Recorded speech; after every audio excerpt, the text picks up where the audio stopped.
also will have for you tomorrow a bit of a teaser on a press conference scheduled for 9 o'clock, July 4th, 1997, at the Rierson Auditorium on the New Mexico Military Institute campus in Roswell, at which time there will be a presentation of scientific tests performed on crash debris found near Roswell, New Mexico 50 years ago that, get this, once and for all will prove the downed vehicle was not of Earth origin.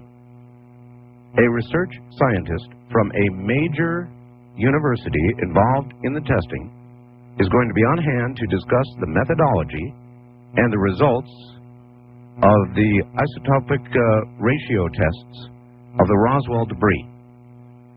Now, there are certain isotopic ratios that are consistent or not consistent with Earth originated materials. Supporting conclusions and a battery of tests conducted by universities and national labs will be provided that conclude the Roswell debris is, get this, manufactured, an important word, manufactured material of extraterrestrial origin. Period. In other words, they are going to suggest Roswell case closed.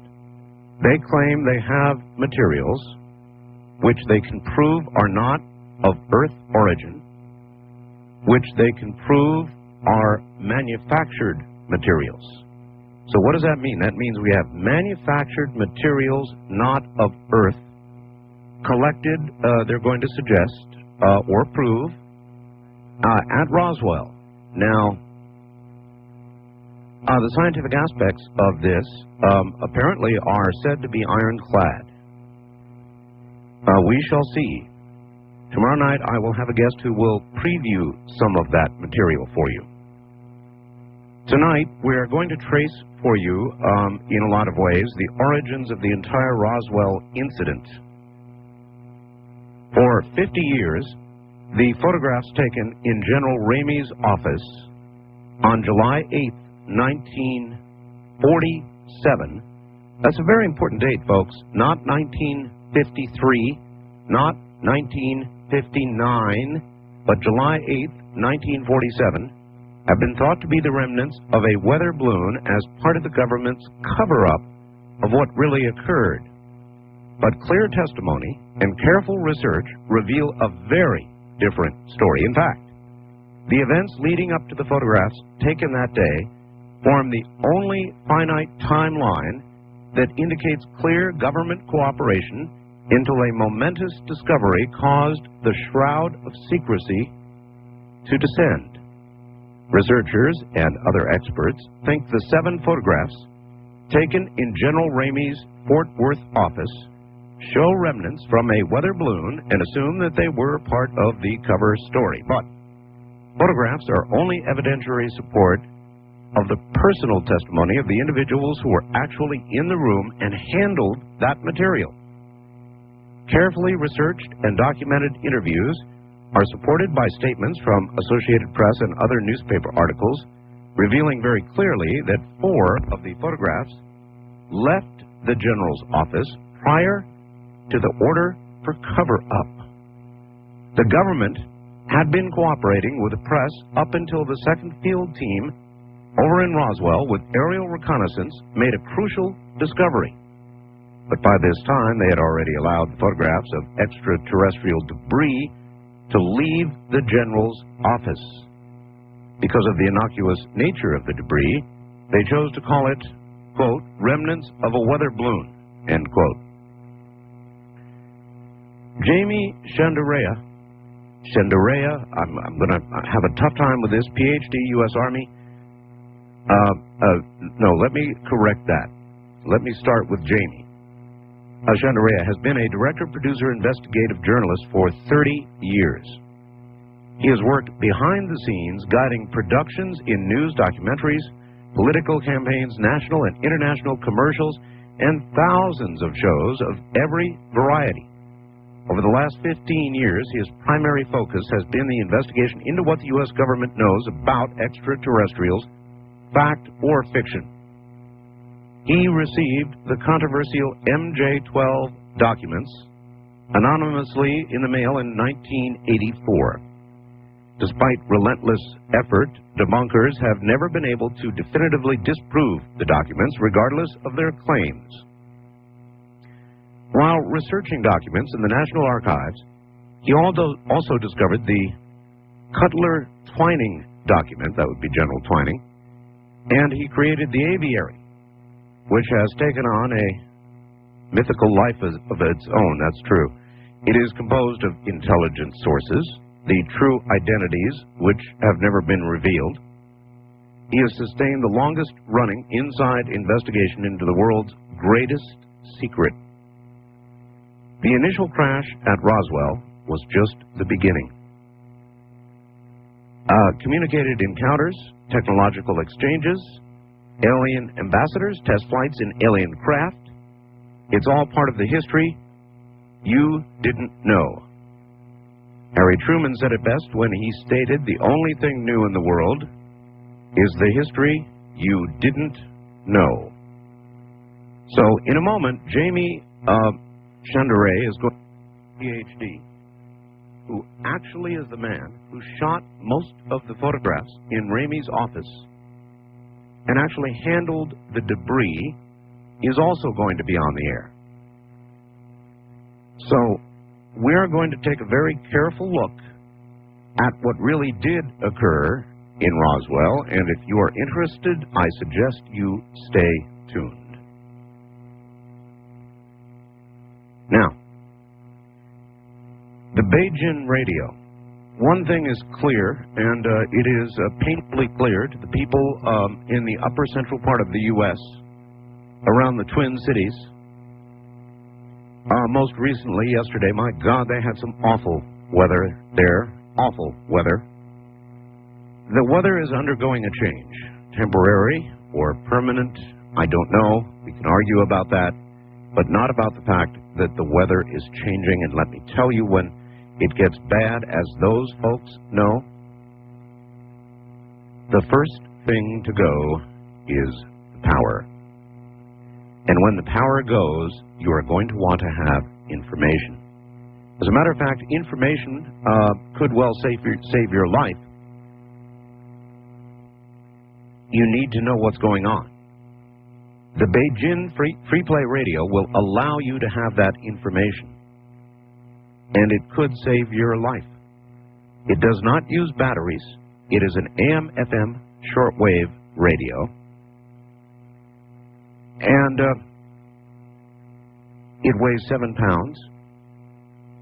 It has internally the Bayliss clockwork generator, and then externally there is a crank, and you turn this crank for 30 seconds. This radio will then faithfully play for 30 minutes with no external power nor batteries whatsoever. It has its own power. Normally, we sell, as you well know, this radio at the discount price of $119.95. For the 4th of July weekend, through Monday only, listen very carefully, through Monday only, we have just reduced the price to $109.95, and that includes shipping and handling. So to your door, $109.95, only as long as supply lasts. In other words, if between now and Monday it dries up, which it may well do, that will be that. So there you've got it. If you want one, call the Sea Crane Company at 1-800-522-8863. That's 1-800-522-8863. The Sea Crane Company. That's 1-800-232-5665. You've got nothing to lose but the pain. Tell them Art Bell sent you. Please do. All right, now, at it for over 30 years investigating all of this is Jamie Shandera. Jamie, welcome to the program. Well, thank you, Art. Good to be here. I take it you are on your way to Roswell, sort of. On my way to Roswell, sort of. Yeah, I'm working on a new documentary being produced out of New York, and I have a lot of pickup shots to get along the way. Okay, Jamie, I'm not hearing you very well. For some reason, you need more audio. All right, can you hear me better now? Yes, you're going to have to really stay into that phone, Jamie, or they're not going to hear you. I'll be right in there. All right, good. That's good. All right, Jamie, you've been at this, what, 30 years investigating all of this? Well, actually, of the 30 years, the first 15 were my training ground. I spent a lot of years in news and shooting documentaries, and that sort of laid the groundwork for what was to come along. And it was in, I guess, 1982 when William Moore, who had written the original Roswell incident book that Stanton Friedman had researched on, right, and Charles Berlitz actually wrote the text for that book. He had contacted me because the source had made contact with him when that book was published, a source inside the intelligence community, somebody who wanted to share information. And he'd been dealing with his deep throat for a while when he came to me. I'd known him for a couple of years, and he thought that maybe we could raise some money and do a film. And I said, well, if I've learned anything in the time I've been in this business, raising money to do a film is the last thing I'm interested in. But what I do see here is something very interesting, a situation very much analogous to Watergate. If indeed this source that's feeding information is bona fide, then why is he cultivating people in the private sector to feed this information to? So it wasn't that I bought in immediately and said, well, wow, this is great. It looked like an interesting story either way, because the story he was telling had to do with the government's role in all of this. And if he was telling the real story, then there's no story bigger. But if he wasn't telling the real story, then it was still interesting to me, because why was he cultivating people in the private sector to run a hoax like this on? Disinformation. Well, that's what we looked into. Intentional disinformation. Well, what ultimately I decided I had to do, and all my years in documentaries and news was a terrific training ground for me. Because if you do a documentary about a different culture, about a different thing, you have to really reach the mindset of the people that you're shooting. Sure. To be able to tell their story from their perspective, to be able to translate it so that others that don't understand them can understand them. So I felt I had to do the exact same thing with the intelligence community. I had to absorb and understand and be able to interface with the intelligence community to understand what was going on. And it was an incredible education. Because the intelligence community is truly a subculture, and I don't mean that in any negative sense, per se. No, I understand. They are a culture separate from normal society. By definition, of course. By definition. And disinformation is a very big part of that process. And one of the things we had to learn early on was that disinformation will always be there. It is standard operating procedure. And so what you have to do is you can never, ever take straight out of face value anything from an intelligent person, an intelligence person. All right, Jamie, the guard against this in America is supposed to be the press, the newspapers, the investigative broadcast media, and so forth and so on. Has the press fulfilled its duty in this regard over the years as the ongoing examination of Roswell, and not just Roswell, but what goes beyond Roswell, contact with alien beings, recovered crash debris, and so forth and so on is concerned? Has the press done its job? Absolutely not. They haven't even come close, and for a lot of reasons. Some of those reasons are self-preservation. Other reasons are the war between government and the press. The government side has an enormous distrust of the media, so they don't let media in. So it's always an at-odds situation. They're always doing battle. One of the ways I think that we were, and I say we, it was William Moore initially in the investigation with me. One of the ways that we were, I think, initially... Let us clear up for the audience. Sure. This is not the Bill Moore that's on shortwave with the U.S. Naval Department, supposedly secret papers in 1972. Not that Bill Moore. No, this is William L. Moore, who originally wrote the Philadelphia experiment back around 1979 with Charles Berlitz again. Yes. And he wrote the original book, The Roswell Incident, with Charles Berlitz in around 1980. All right. We're going to leap ahead for a second, then we'll leap back. The Air Force just held a news conference, as you are well aware, Were you able to see that in its entirety? Yes, I saw the whole thing. You saw the whole thing. How did you come away from that? Well, you know, in one way you want to really laugh incredibly hard. Another way you want to almost cry because it's such a pathetic scene. I felt sorry actually for Colonel Haynes. So did I. Out there because I think he was an unwitting dupe in the whole process. I don't think this man was at all prepared for what he was up against, and I think it was unfortunate for that. My view on it, and this is my personal take, is that this thing was somebody was pulling the strings from way on high, and they did something very deliberate, and that was to fan the flames. This wasn't meant to quell anything. This was another trial balloon to test the waters, to look at public reaction, look at media reaction, and draw lines. And I think they got exactly what they wanted from it. Did the press do its job at that press conference? I mean, they did ask about the 6-year gap between the beginning of the experiments with the dummies and the experimental aircraft and the balloon trains and all the rest of it. Beginning in 1953 through 1969, they asked this colonel, how can you explain this 6-year minimum difference? And the colonel said his answer was time compression, that people forget dates and events. And they did come back and say, but 6 years, Colonel. And he just sort of looked perplexed, paused, and said, well, I really don't have an answer. Yeah, it's a shame somebody didn't ask him about dummy compression because, you know, with the number of bodies found together, we only saw single dummies being dropped in individual parachutes. There's also a major discrepancy pointed out by the Time magazine article when the retired Colonel Weaver, and Weaver's an interesting name because Weaver is the one who gave birth to that 6-pound baby a couple of years ago, the report on the mogul balloons. You know, that 6-pound book of yes. Sort of a textbook in propaganda. That was 1994, right? Right, yes. And that was as a response to the GAO investigation. Right.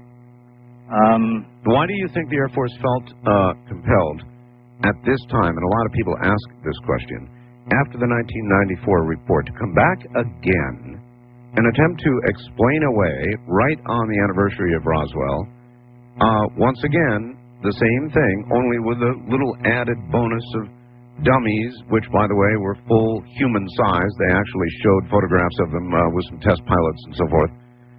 Why did they feel the need to come back now and try and explain the whole thing away again? Well, that's a very good question. It's one that nobody can answer on the street. It seems very clear, as I stated earlier, somebody's pulling strings, and they wanted to fan the flames. There's nothing, absolutely nothing in that press conference that could have quelled or satisfied anybody who had an interest in the subject. As a matter of fact, if you look at the Roswell celebration coming up as a commercial venture, it seems to me that the people who are putting this on should have authored a letter of absolute thanks to the Air Force for that press conference, because nothing could have given it a bigger boost than what they did. Do you agree? I totally agree, 100%. Jamie, hold on. We'll be back to you in a moment. This will be quite an evening. From the high desert, near Dreamland, this is Coast to Coast AM.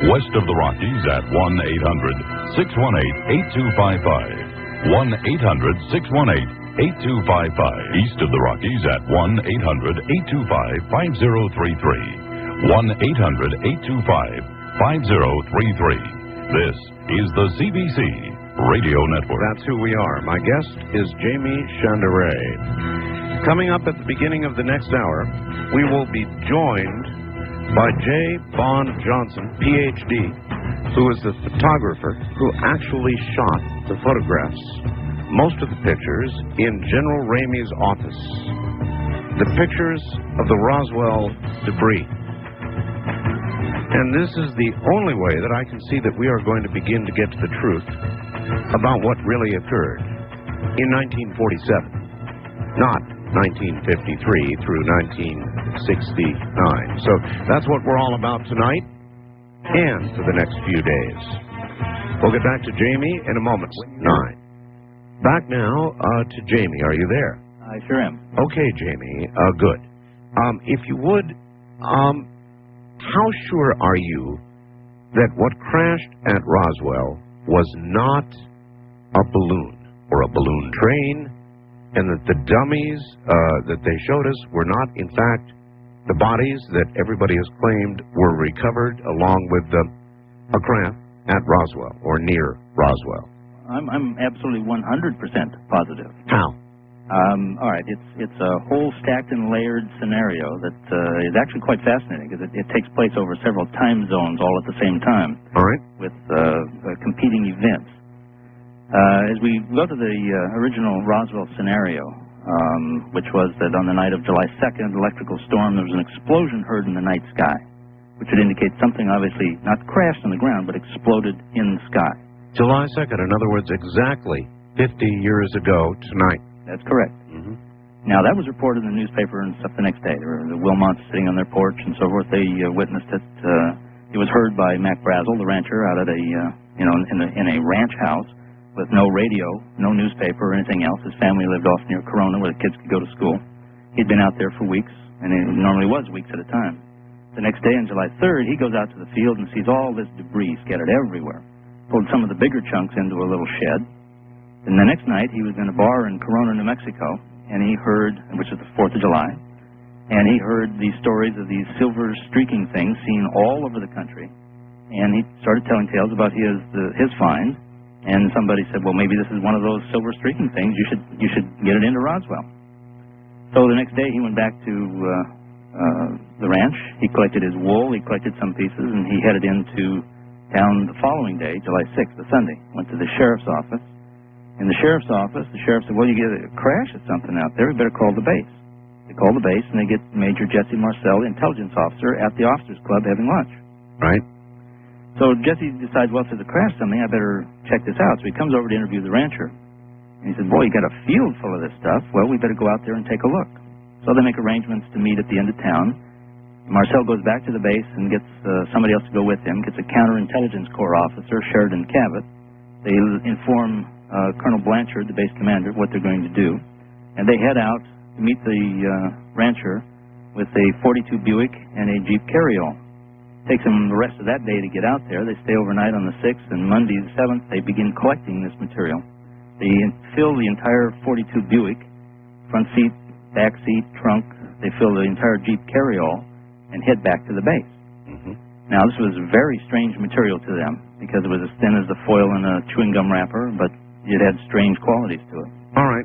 In the movie Roswell, it was shown that this debris, this foil-type material, had all kinds of very unusual qualities. You could crumple it up. You couldn't damage it. You couldn't hurt it.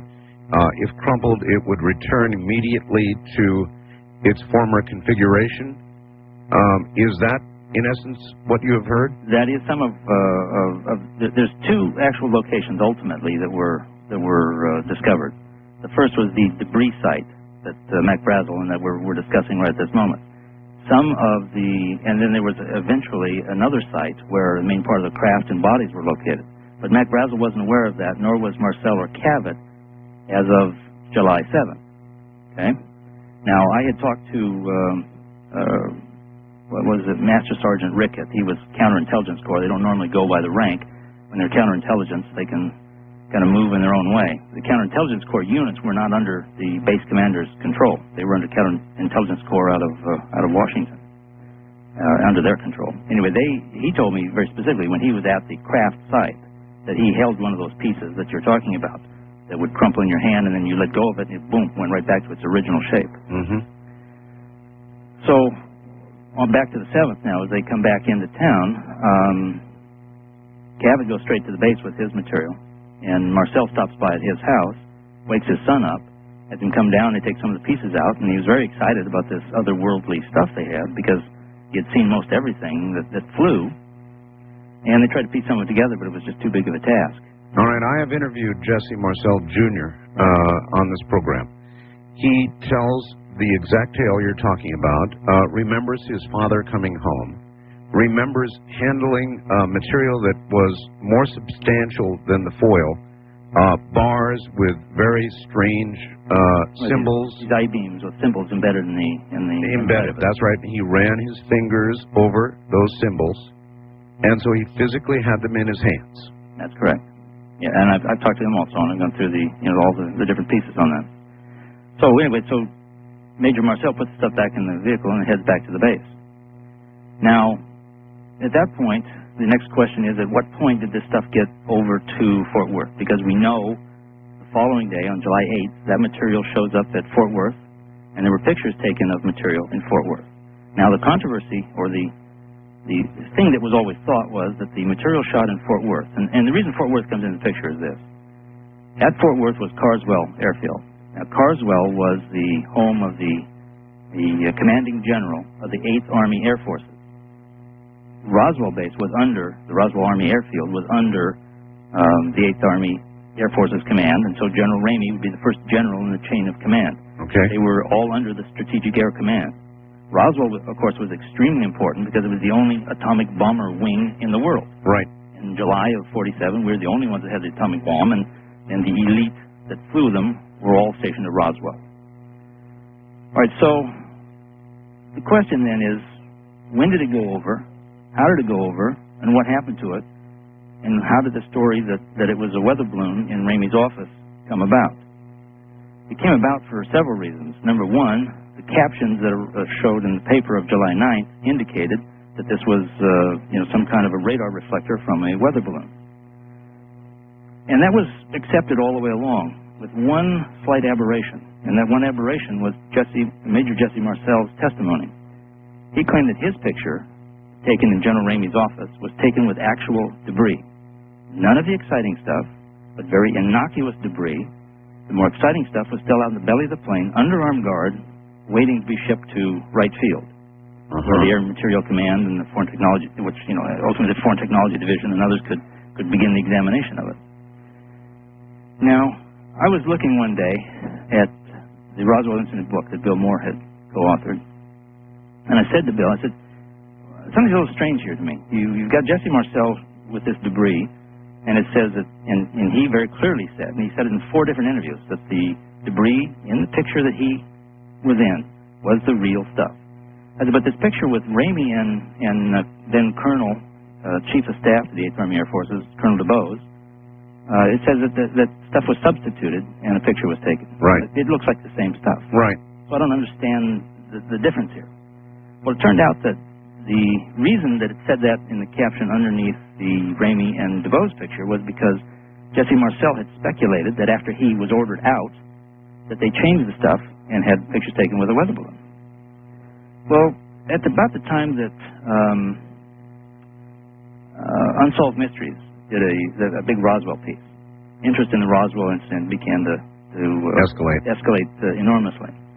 And into the picture enters J. Bond Johnson. And J. Bond Johnson contacted me one day because he had seen my name on something, and he saw that I used to work with the RKO General, and he had done some stuff with RKO Pictures at one point, and he thought we might have something in common, and he was interested in learning more about what was going on in the investigations on Roswell. Who is J. Bond Johnson? Well, J. Bond Johnson, it turns out, in 1947, was a cub reporter / photographer for the Fort Worth Star-Telegram.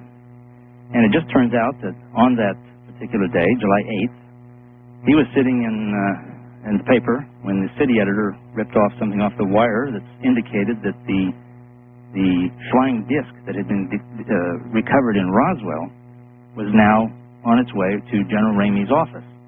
And the city editor asked Bond, "Do you have your camera in your car?" And he said, "Well, I sure do." He says, "Well, then get your butt over to the base and get up to Ramey's office and get a picture of this thing." So he did. Now, Earlier that day, we know that Walter Haut had put out a press release under the orders of Colonel Blanchard. We know that the time that happened at approximately 11:30, because we know that that's what Walter Haut said, number one, but that's backed up by the fact that when he gave it to Frank Joyce, in the rotation that they did normally in Roswell, Frank Joyce was eating his lunch, and it was sometime around noon. And then Frank Joyce took his time getting it around, and then eventually to the Western Union wire service around 2 o'clock out of Santa Fe. And that's when it hit big time all over the world that a flying disc had been recovered. Now that is backed up by the fact that the other newspaper in town, other than the Roswell Record, that they began their evening shift, and they almost could not get a paper out because starting at 2 o'clock the phones began ringing off the hook. People from all over the world were trying to descend upon Roswell to find information of this stuff. Now, when Blanchard told Haut to put out the press release at 11:30, Haut asked him if he could see the stuff. And this is in many interviews with Walter Haut, and he's always been consistent about this. And Blanchard said, no, you can't, you don't have a need to. Secondly, it's not here anymore, it's already gone. Already gone. Now, the Associated Press, in their efforts to find it, had determined specifically, and it's in numerous AP articles on the story, that the plane left with the debris at 10 a.m. on July 8th. And as the press release said, it was released to higher headquarters accompanied by Major Marcel. But it didn't say where higher headquarters were. So the press was going crazy. They were trying to find this stuff, and they were just sitting on Roswell looking for it. But they found it had already left at 10 a.m. Now, the important thing about the 10 a.m. time frame is this. When Blanchard goes to Walter Haut at 11:30, with the material already gone, that means he, Blanchard, had already notified higher headquarters. Higher headquarters saw enough importance in this that said, get it to Ramey's office. Let Ramey look at it first. He's the first general in the chain of command, and then on to right field. So when Blanchard put out the press release, he did that only on orders from Washington. All right, so Ramey was in Fort Worth. No, yes, Ramey's in Fort Worth. And ultimately the material went to Wright Pat. Right, which was right field at that time. Okay, right field, yeah. Now here's the important part here. Blanchard didn't do that press release on his own. He would have been usurping higher command if he had, since he had already released that material. It was no longer his prerogative to make that decision. Now, what it turns out that then Colonel DuBose, and then as a retired general, when I interviewed him, he indicated very clearly that General Clements McMullen was directing the show from Washington. And General Clements McMullen was then acting director of the Strategic Air Command. Now, as acting director of the Strategic Air Command, what he was doing was in getting each individual in this case, Blanchard, DuBose, Ramey, and talking to them and giving them specific orders. There's no chain of command. He was directing everything to each individual. And he told Blanchard to send a portion of that with a courier over to Fort Worth, and he told DuBose to meet that plane, take that in, and look at it. Yeah, how do we know all that? Well, we know that in this way. Earlier researchers, when they talked to General DuBose, missed a very important chunk of information. And here's how they missed it. Psychologists will all tell you that memory is in chunks. There are highlights. I think as Bon Johnson, who was also a clinical psychologist, says, he likes to use the phrase, memories are in sound bites. It's not a contiguous flow of information. That's right. The sound bites in General DuBose's mind of 40 or so years earlier had been the fact that Clements McMullen ordered them to do this. He had ordered them ultimately to send it to him and ordered them ultimately to, don't you ever speak of this again. Don't you tell your wife. Don't you tell your son. Don't you tell anybody as long as you live. You're out of it now. Do you understand? And he said, by God, I was a good soldier, and I never spoke of it again. And he told Ramey the same thing, and neither one of us ever talked about it. And we were good buddies. We flew missions during the war. We golfed together. We had long trips in the cars. We lived right there. So they never spoke of it. So his sound bites, his chunks of memory were mostly the command from General Clements McMullen. The debris was uninteresting. So he forgot a whole chunk of things. So he told a story that goes like this. That Blanchard sent a pouch over with a courier, that he, DuBose, met the plane, that he handed it over to another courier to get on another plane to go to Washington. Now, as he told the story, he said that General McMullen told him to look at it, and then he tells the story about meeting the plane and giving to another courier and going on. Well, something struck me as being real odd in this picture. What's odd is planes flew from Roswell to Washington. Why would you ever courier something to Fort Worth to could change couriers and change planes and send it to Washington from there. The first courier could be debriefed by somebody, because he would know, if it's Marcel, he was there at the field, they could talk to him. The second courier wouldn't know anything. It makes no sense. Well, they were supposedly dropping some off at Ramey's office, correct, General? Correct. Ramey's office. That's the part that was missing in DuBose's statement. So I said to General DuBose then at that point, I said, well, General, I'm a little hazy on something here. If you were ordered to look at it, why didn't you look at it? And he was silent for a moment. He said, well, I don't know. I said, well, General, I'm looking at this picture in General Ramey's office. He said, I don't know? He said, I don't know. If you were ordered to look at it, why didn't you do it? Response, I don't know. Well, because he had forgotten it. He had the sound bites. He had the highlights. The uninteresting stuff was the stuff. So I said, look, I have this picture in my hand. I said, it's you, it's General Ramey, and it's stuff in General Ramey's office. And everybody's calling this, a weather balloon. In other words, I've got the photograph with you in it. What do you have to say about that? He says, well, I don't know what picture you're talking about. Uh-huh. I said, well, it's you. And he said, well, please, if you say I'm in the picture, I believe you. But I don't know what picture you're talking about. And then it dawned on me, this man hasn't seen this picture since 1947. He's forgotten all kinds of chunks of this thing. And nobody ever refreshed his memory. Nobody even put the picture in front of him when they talked to him. So I said, General, let me send you this picture. Would you look at it, and can I call you in a few days? Worth 1,000 words. He said, absolutely. So I sent him the picture. Uh-huh. Called him back. I said, you get it? Oh, absolutely. He said, boy, no mistaking who that is. I said, yes, sir. I said, now, can you tell me what that is? In other words, he admitted, yeah, sure, it's me. He says, yeah, absolutely. He said, sure, I can tell you what that is. He said, by God, there's no man alive can tell you any better than I can. He says, that's the stuff. That's the stuff that came in from Roswell. He says, I met the plane, I took it in the office, and I put it on that floor. I said, okay, now, tell me something. So, you're saying to me that's not a weather balloon? He says, absolutely not. There was no weather balloon in that office. I said, all right. Let me go through this again. Did a weather balloon stuff come in from Roswell? He says, no, absolutely not. I said, and you guys didn't put a weather balloon? He says, no, by God. He says, we were West Pointers. We would never have done that. I said, well, but everybody's saying that that's supposed to be, a radar reflector from a weather balloon. Yes. Said, no, absolutely not. This wasn't even reflective material. This was a dull gray. None of us knew what it was. Did he talk about the composition of the material?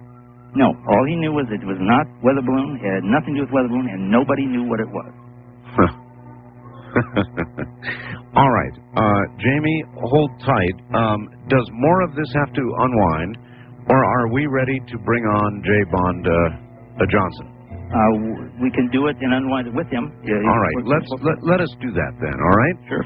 For those of you who really want to know what happened at Roswell and did not buy what the Air Force said the other day, stay tuned. Over the next several nights, we are going to be doing things that I think will astound you. This night will be no exception. From the high desert, I'm Art Bell, and this is CBC.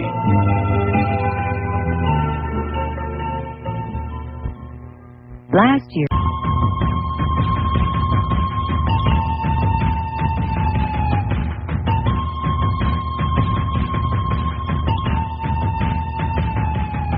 Art Bell is taking calls on the wildcard line at 702-727-1295. That's 702-727-1295. First-time callers can reach Art Bell at 702-727-1222. 702-727-1222. Now, here again, Art Bell. Good morning. My guest is Jamie Shanderea. He is an investigative journalist, and he has been working on Roswell for 30 years. Joining us shortly is J. Bond Johnson, Ph.D., who shot most of the photographs in General Ramey's office and, in fact, handled the debris. He even arranged for the photographs. He asked General Ramey what the material was, and General Ramey stated, quote, "We don't know what the hell it is," end quote. Johnson was there because he was a reporter-photographer for the Fort Worth Star-Telegram. His city editor had, as you learned this last hour, if you've been with us, had sent him over to the base because of a wire story saying that parts of the flying disc recovered in Roswell were now in General Ramey's office. His testimony is supported by General Ramey, General DuBose, and Major Marcel. J. Bond Johnson, Ph.D., U.S. Army Colonel, retired now, holds his doctorate in psychology and has an undergraduate degree in journalism, served 4 tours of duty at the Pentagon and 1 tour of duty at the White House with the National Security Council. At NSC, he was under Generals Haig and Scowcroft in psychops. Concurrently, he is a clinical psychologist and, get this, a United Methodist minister. He'll join us in a moment and talk about the photographs that he took in General Ramey's office, the material that he handled. This all relates now to the entire Roswell story that we're going to try to unwind for you, as the Air Force did not in their news conference the other day. So back to it in a moment. North American Trading, America's trusted name in private hard assets. You don't have to be rich to own gold, just smart. Once again, back now to Jamie Shanderea. Jamie, to recap for those who might be joining us this hour, an explosion at Roswell, July 2nd, 1947.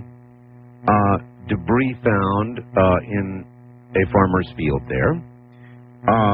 A collection of all that material. And then, if I've got it correct, that material apparently was flown to Fort Worth first, and then on to Wright Field, now known as Wright-Patterson. Correct. During the time that it was at Fort Worth in General Ramey's office, a small portion of it. It was photographed by a man we're about to bring on the air. In other words, somebody who was really there at the time. Is that about right? That's about right. And in fact, it was my discussion with Dr. Johnson that opened my eyes to this whole thing, because he stated, when he was in that office, they didn't talk about weather balloons. There's no discussion of weather balloons. They didn't know what it was. And subsequently, what I found was in researching newspaper microfilm, I found the Los Angeles Herald Express, the defunct paper from many years ago, and on the front page, they had indicated, Associated Press had indicated, that General Vandenberg had gone into AAF, Army Air Forces, still at that time in July, the AAF press headquarters, to monitor the recovery of this flying disc. The Associated Press reporters were there in Washington at the AAF press room, and General Ramey was in telephone communications with General Vandenberg, and General Vandenberg asked him what the stuff looked like, and Ramey is quoted by the Associated Press on July 8th. Now, this is very important, because only on July 8th, Ramey tells Vandenberg, who was acting chief of staff at that time, because Toohey Spatz, the chief of staff, was on vacation in the Pacific Northwest, he was telling Vandenberg that they didn't know what this was. It was foil-like material, that it could be 20 to 25 feet in diameter if reconstructed. Now, that's a different story than he was telling about the next day. Certainly is. Now, they were cooperating with the press. Now, when you back up and look at the first headline that came out on the Roswell Daily Record, it's the most strange headline of all. And there's a key word in there that tips off what the headline was all about. The headline says, RAAF, for Roswell Army Airfield, captures flying disc. Captures. Well, why would it say captures? Now, as I already pointed out, to those that were with us the last hour, that Blanchard did not put that, Colonel Blanchard, the base commander at Roswell, did not put that press release out on his own volition. He was ordered from Washington to do it because the material had already left his control.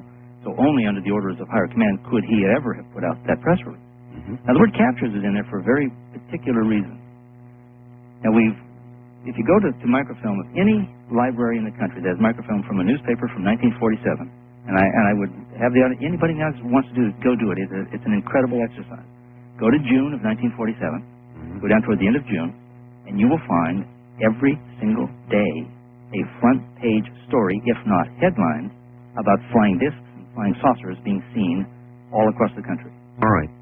I want to stop you and ask a question now. During this momentous news conference the Air Force had the other day, right? Why weren't some of the why wasn't some of the chain of evidence that you're now giving us presented and why weren't questions asked about these specific things during that news conference? Well, I can answer that very clearly because Please do. The very nature of the investigation, as I began it in this whole thing back in 1982 with Bill Moore, in this integration into the intelligence community, one of the things that's happened is the disinformation we were talking about earlier. Now, disinformation is a very, very important process in intelligence work. But what you find with disinformation is this.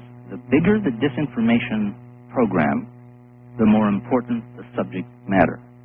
The purpose of disinformation is to protect the source of something incredibly important. So if they want to get information out about something, but they cannot allow anybody to access the source, then they have to paint it with what Winston Churchill used to call, he had the dictum originally, in the time of war, the truth is so valuable it must be protected by a bodyguard of lies. And that is the genesis of where disinformation comes from.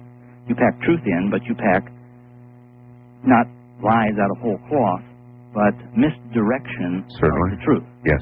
And so that's what disinformation is all about. Now, the problem with the press is they feel that you're lying to me. And if you're going to lie to me, I don't trust you and I won't talk to you. Well, that's unfortunate. I understand that, but it's unfortunate because unless you can try to insinuate yourself into a situation, understand how somebody else operates, if you're going to put a wall between you, then you're never going to get educated as to how you can deal with the situation. All right, but Jamie, look, in the press conference the Air Force had, right, they clearly laid out the fact that all of this began not in 1947. They did at least ask that question. They said, Colonel, was any of this going on in 1947? No, he said. It didn't begin until 1953. Now, you're talking about a chain of nearly irrefutable evidence. I mean, newspaper headlines, photographs, General Ramey's office, what we're about to hear from J. Bon Johnson, all the rest of it that occurred not in 1953, but in 1947. And the colonel could only talk about time compression and people forgetting dates and all the rest of it. But, I mean, we've got, as you point out, newspaper headlines, a whole chain of evidence that occurred in 1947. Why didn't somebody lay this out for the colonel and require some sort of answer? Well, here's what the problem is. The headlines we're talking about only showed up in the western United States. Before that day of July 8th was over, something dramatic happened, and the cooperation that the Air Force was having slammed shut.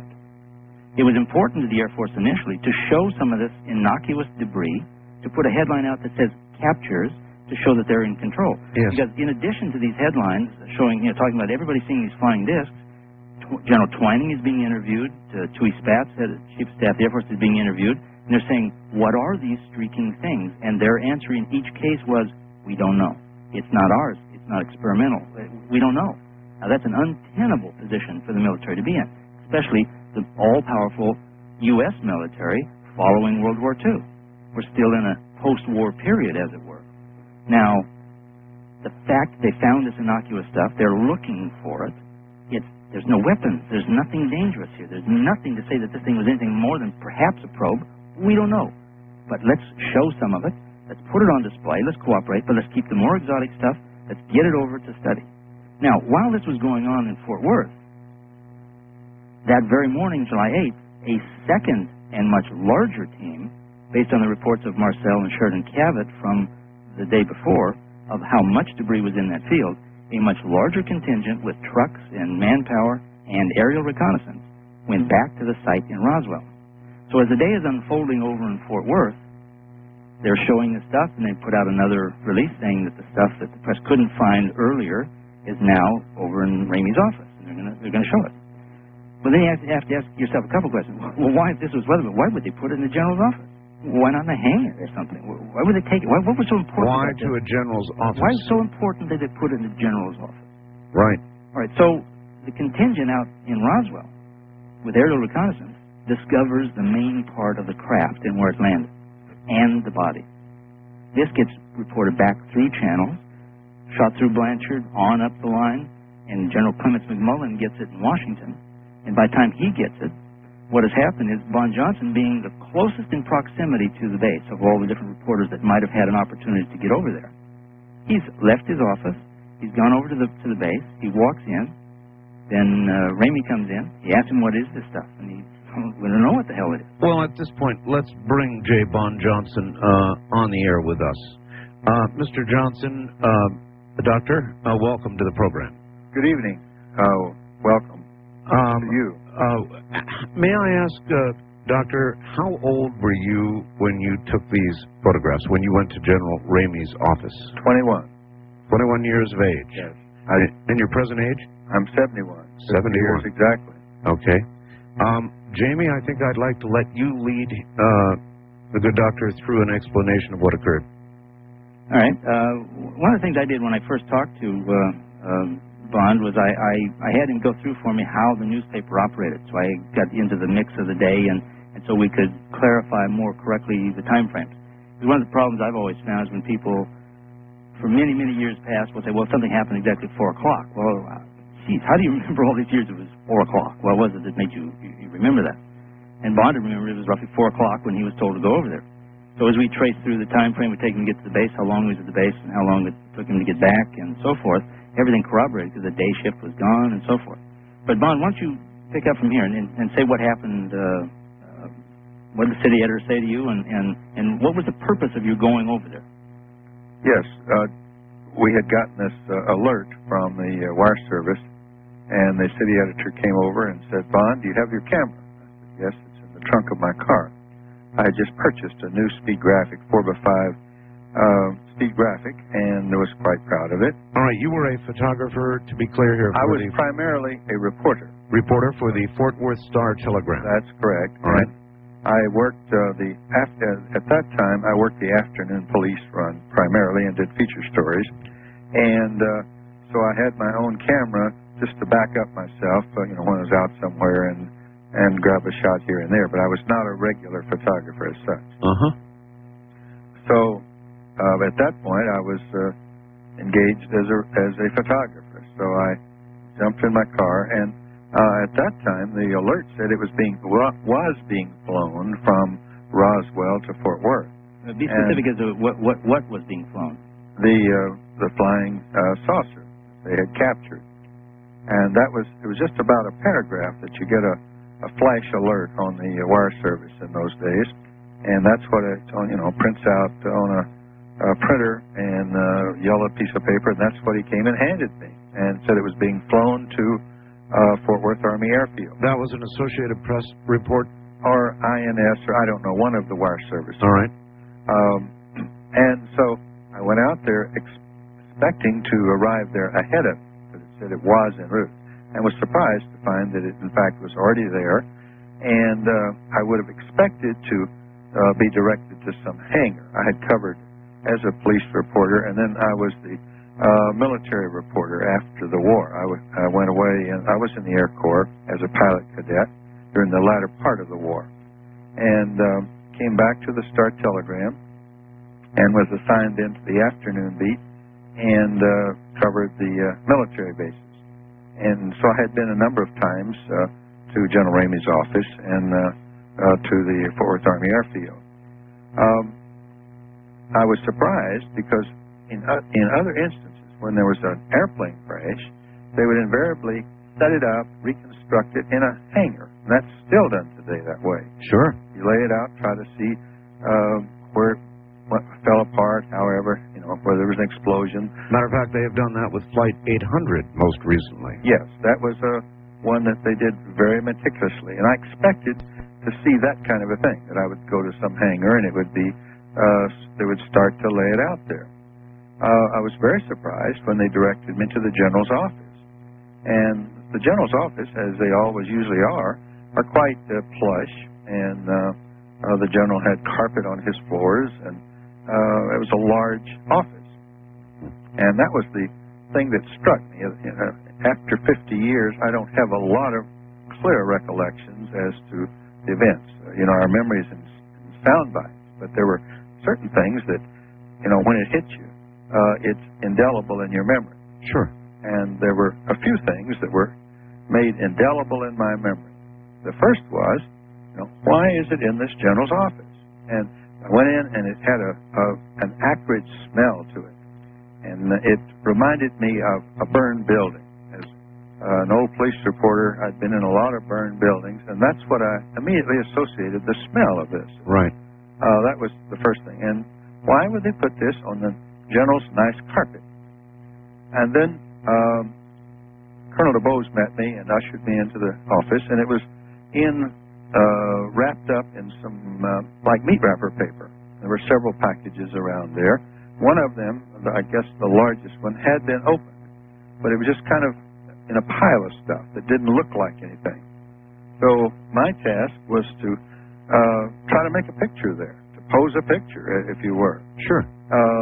And it was, so I started laying it out like a rector set or a jigsaw puzzle or something, trying to make something so it would show up in a picture. I remember that I was disappointed.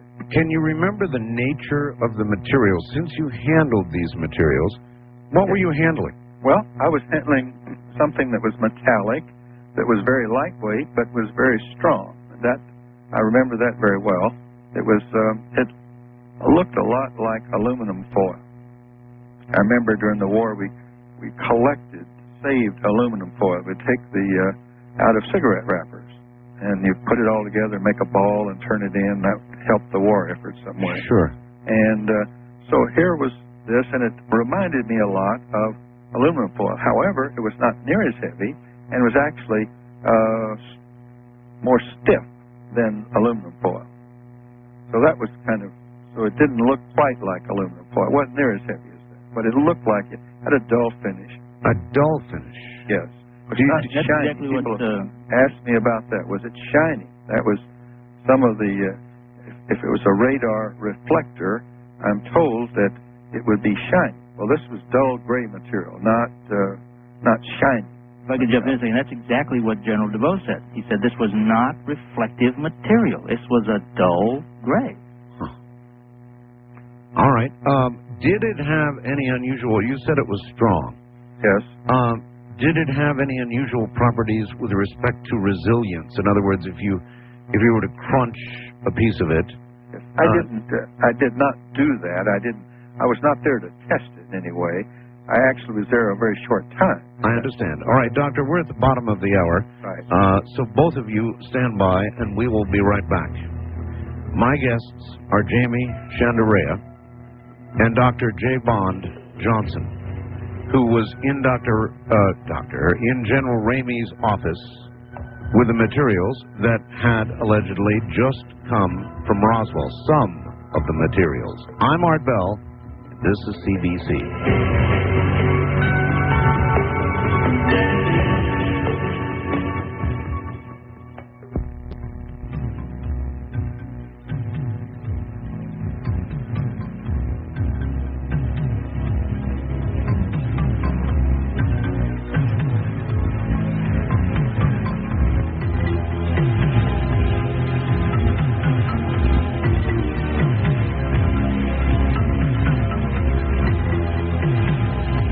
Call Art Bell toll-free, west of the Rockies at 1-800-618-8255. 1-800-618-8255. East of the Rockies at 1-800-825-5033. 1-800-825-5033. This is the CBC Radio Network. Top of the morning, everybody. My name is Art Bell. My guest is Jamie Shanderea, an investigative journalist for 30 years. He's been looking into Roswell for a long time.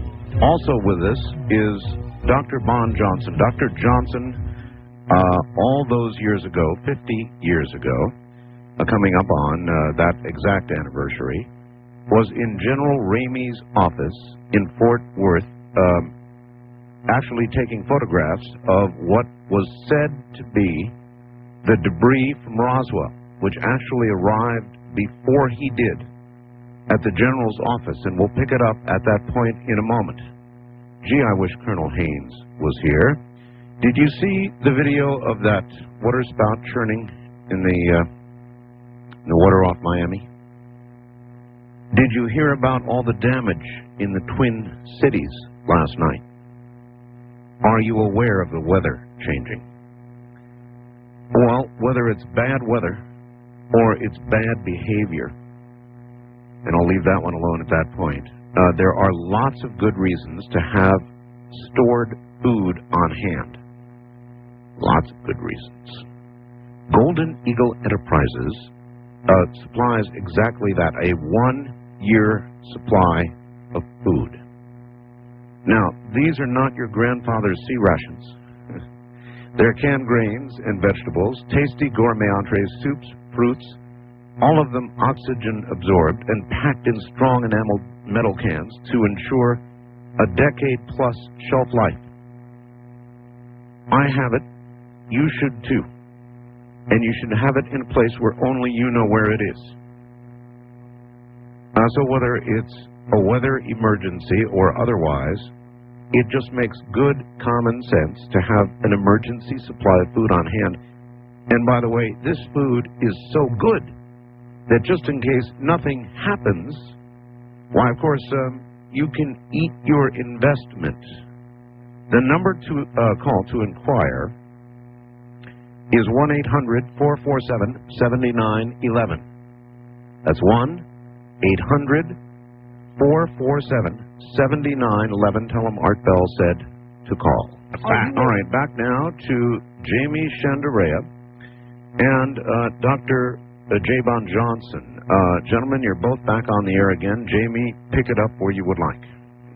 All right, what was going on at the exact moment that Von Johnson was shooting those pictures is that the other team in Roswell, with aerial reconnaissance, was discovering the main part of the craft and the bodies.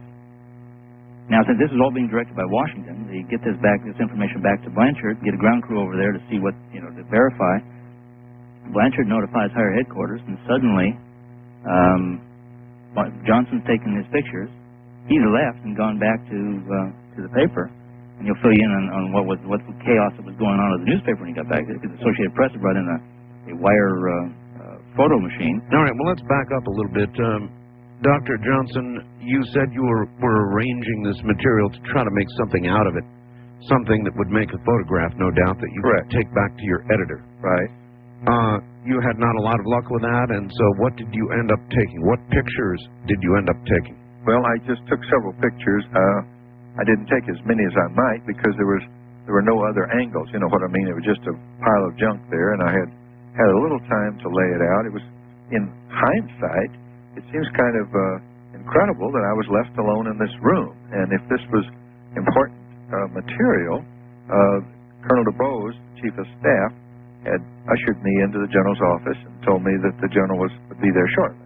And so I was setting up to get ready for the photos and laid this material out on the carpet there. And here I was in the room alone, and I only had the foresight I could have crushed the material or done a lot of things with it. Doctor, what did they do? Did they just usher you in and leave? Yes. There was only Colonel DuBose there at that time, and he's the number 2, the Chief of Staff.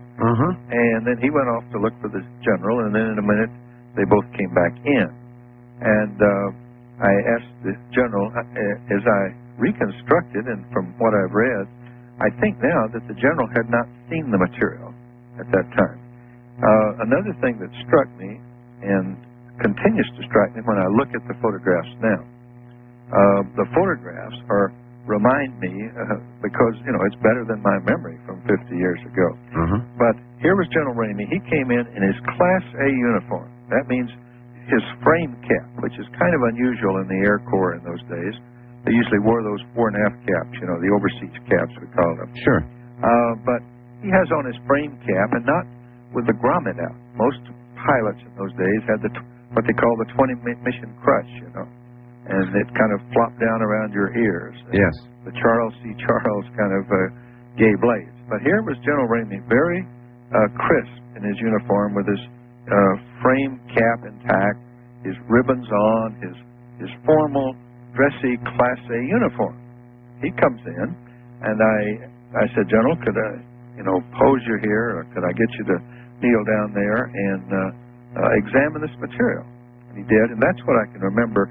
When he picked up a big piece of it, it didn't bend or anything. He didn't, it was just, it was like cardboard at that point. It was as far as the stiffness of it. And that shows up in the pictures with Major Marcel, too, that you just kind of tilt it up and it didn't, it was not limp in any way. Was the material that you took the photographs with the general, the same material that Major Marcel posed with? Absolutely. In fact, I have compared now full negatives, uncropped negatives, and of both of those, and the material is laid out in the Marcel pictures precisely, and in the Newton pictures. The material is laid out exactly as I displayed it. It has not been moved at all. Yeah, you can overlay each picture, and the debris remains the same on the floor. Nothing was ever changed. Very interesting. See, the problem they had was once he left that office with those pictures, they couldn't change anything. They would have a real problem on their hands if they had two sets of photographs with different material. All right, Doctor, were you, Dr. Johnson, able to see the Air Force press conference the other day? Yes, I did. I heard it first on radio and then saw the excerpts on the news. They claimed, if I heard correctly, and I'm sure I did, that none of this kind of testing involving balloons or balloon trains was going on in 1947, but rather began in 1953. So in other words, the material you were photographing didn't exist until 1953, according to the Air Force. Yes. In 1953, I was on active duty at the Marine Corps Air Station El Toro. That was during the Korean War. So I couldn't have been taking the pictures in Fort Worth while I was on active duty in the Marines.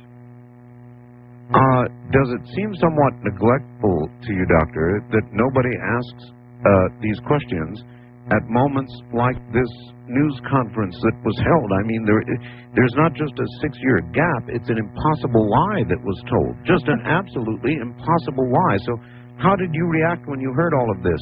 Well, I think like a lot of the other press people there, it was kind of, if I could hear the tittering that was going on, it seemed to be a ludicrous response from the media. That was my feel, and I thought that was one of the saddest comparisons. I remember clearly in 1947 when General Ramey explained what's now called the cover-up, the disinformation explanation, that we all accepted it as gospel. I had, just been in the Air Corps, and when a general said something, we saluted and said, aye, aye. There was no question about at all. Here was a West Pointer, a man of high integrity, and there was no question, not from the press at all, as to, are you sure, or anything like that. Now, but Bond clarified, though, he didn't say that in that office that day, did he? When you were taking that was... but that's what you read that he had the next day, right? Within a couple of hours or so, he went on the radio and made that announcement. And when that happened, the next morning, the paper came out, and it picked up that story that the general had made this explanation. And as far as I know, there was no discussion around the city room or among my peers at all as to any follow-up. In other words, once it was spoken, that was it, and we went on to the next story. Now, compare that today, how if a general says something, the next day they tear it apart, and it just fuels the fire now. And I think that's one of the things that's sad to me is the erosion of integrity in the government. Well, we all agree with you there. So you took these photographs. I take it you bade farewell to the general and headed back to the Fort Worth Star. Yes, I remember calling in, and the city editor said, "Hurry back! That they're sending over a wire photo machine from Dallas, which was 30-some odd miles. And at the Star Telegram in Fort Worth, we normally did not have wire photo sending capabilities. And when we'd have an important story, they would hurry a portable wire photo transmitter over, and so by the time I got there, back to the office, this machine was already there, and there were several people around, the technicians flustering about, and I can remember that they bombarded me. They wanted it right now. And I said, well, I've got to develop them. Well, give us wet prints, which a photographer hates to do. A photographer likes to take his time and sure, process it properly and fix it, with the hypo and so forth, and dry the negative and then enlarge it and so forth. There was not time for that. And we'd done that before on deadlines. And so I did that. I did a quick fix on it, and you just wipe off the water and stick it on the enlarger and crank it out. You don't get as good a quality as you do otherwise. But they were pushing me, and they kept coming in the dark room and saying, when can we have it? When can we have it? So there was a lot of excitement because we were on the East Coast deadline at that time. And so they wanted to get this out and get it transmitted. So that was another strong remembrance that I have about this, was the urgency. Now, some people have said that by that time, within the 2 hours, that General Ramey had already made his announcement. Well, that obviously had not happened because there would not then have been the urgency to get those pictures out. So it happened sometime later.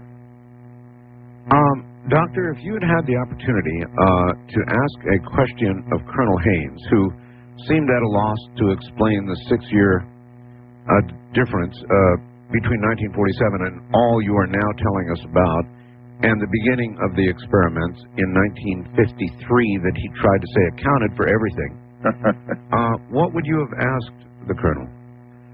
Well, I would have probably asked him about his credentials in time compression. I think that he, I'm not certain that he has any qualifications to talk about time compression. And that's what he was trying to sell the press conference there, it seemed to me. Well, Doctor, I've sort of speculated, only half in humor, that some cigar-chomping general probably had the Colonel in front of him and said, son, you're going to have to go out there and do your patriotic duty. But, General, what do I say about 6 years? And, well, son, go out there and tell him about time compression. That's what we heard. But it's sad because it's like a lot of other things that the government seems to get into, that nobody ever wants to come and just lay it out on the table and say, here, guys, here's exactly what happened. And I've asked that question. I asked General Exxon, who was right at commander one time, as you know, and who flew over the wreckage when it was on the ground at Roswell. Yes. As a young captain. And I asked him, why wouldn't President Clinton today just call in and say, here, fellas, here it is. Here's the real story. And the answer was, there's nothing politically advantageous about clearing it up. Well, what is the political advantage, then, we should ask ourselves, to muddying the waters, which is the only thing that press conference did? Because there was so much, because Roswell was only the tip of the iceberg. Because the problem is it would be ludicrous to just keep Roswell hidden if that's all that ever happened. But it was only the beginning of a very long process, of which the government ultimately painted themselves in a corner 50 years ago, ultimately, and the paint is still wet. They don't know how to get out of it. It's too big, the labyrinth is too heavy, there's too much critical information at stake, and they don't know how the public will ultimately react to all the things. It isn't a simple matter of, everybody will panic. All right, well, we've got to imagine, Jamie and Doctor, that after all these years, if it was as originally stated, a weather balloon, or even as later stated, a balloon train, that by now, all of it could simply be declassified, and they could tell the story straight out. And yet they still are not doing that, or not even close. Or if anything, maybe moving further away from the truth. Because it went into a heavy control situation, and all those files that the GAO couldn't find when the Representative Schiff's investigation was instigated. Yes, what percentage of those files were missing? All of them. All of them? Nothing on Roswell. Nothing at all. It just never happened. Nothing. Now that brings a bigger question mark than if they had found a few files. If they found a few simple files, it would have been kind of logical. But nobody even thought enough to put a few simple files in. It was so important, you wipe the slate clean. It all goes into a secret category. Well, if ultimate the people out there believe that all of the files would disappear, or conversely that there never were any files, and I think we know better than that, with an incident of this magnitude, there would be many, many reports generated. There's no question about that, and if you don't believe that, I've got a bridge for you, because I, too, was in the more modern Air Force, and everything was done agonizingly, repetitively, carefully, and everything is documented. Things you wouldn't even imagine need to be documented are documented. That's right, and you're involved this many generals. You'd have to have files. Yes, and Nothing. yes, you know that on every base there's a historical officer, and that his sole job is to keep the history of what went on at the base. He collects the morning reports and makes a consolidated and all of that sort of thing.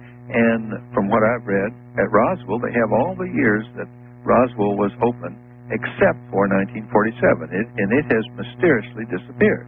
Well, I spoke to General Exxon about the whole situation, and I asked him point blank something other researchers hadn't done again, and that was other researchers had said that Exxon didn't mention MJ-12, so therefore MJ-12 didn't exist, but they didn't ask the question. The question begged to be asked. So I asked General Exxon. I said, General Exxon, have you ever heard of MJ-12?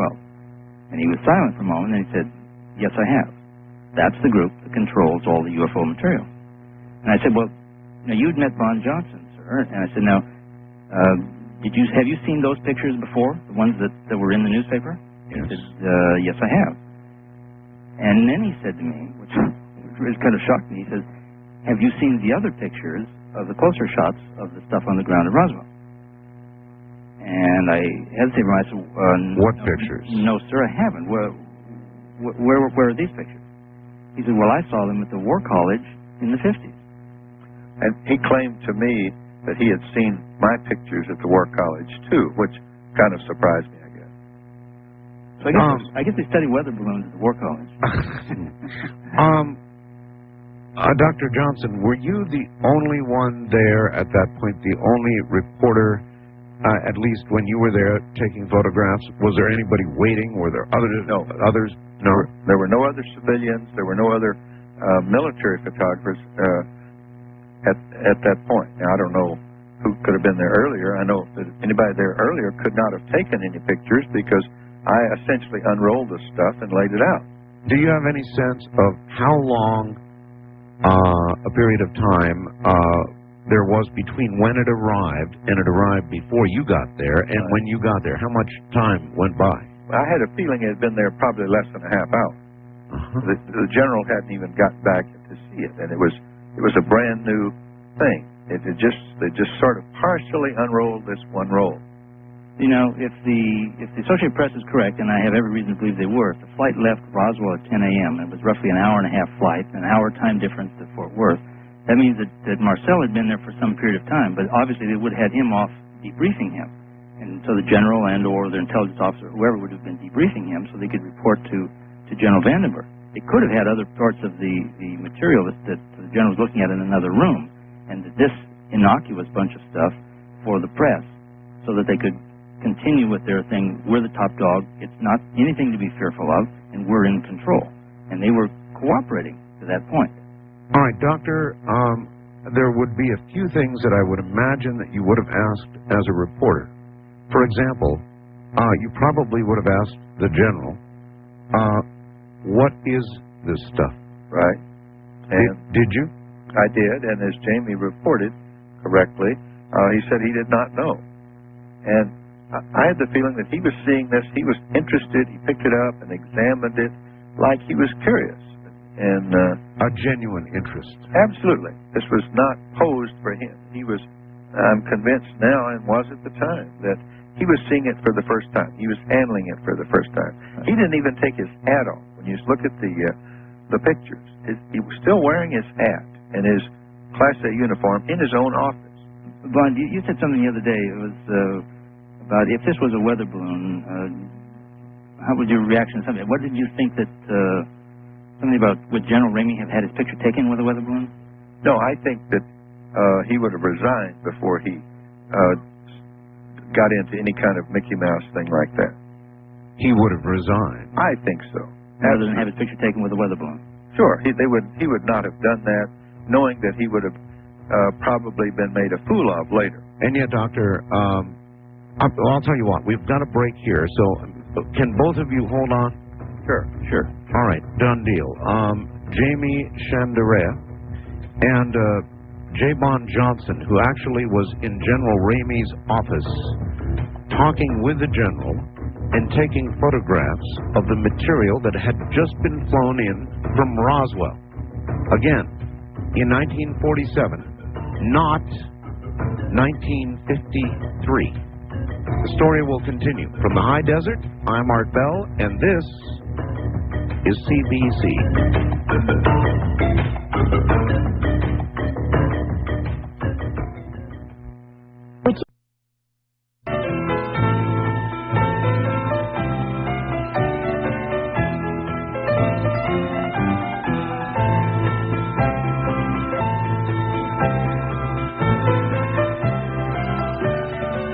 Art Bell is taking calls on the wildcard line at 702-727-1295. That's 702-727-1295. First-time callers can reach Art Bell at 702-727-1222.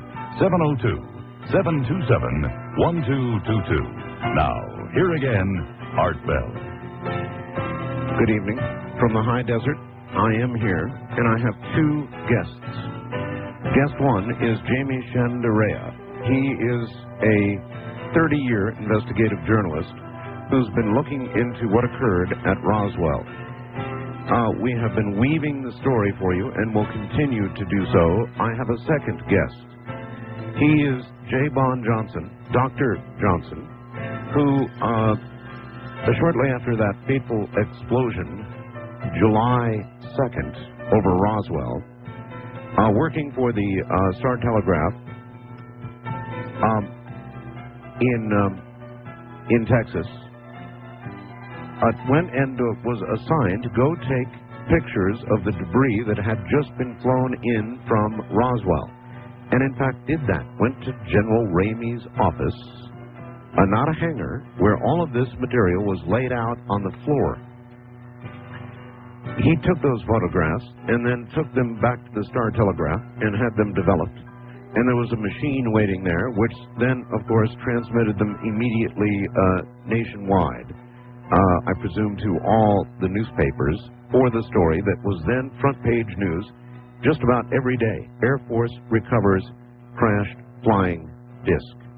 We'll pick the story up with somebody who was really there in a moment. That's back in 1947, by the way, not 1953. Let me talk to you for a second about the World Wide Web. On my website, we have a very unique thing going called the live webcam, and you can actually see me sitting here doing the program.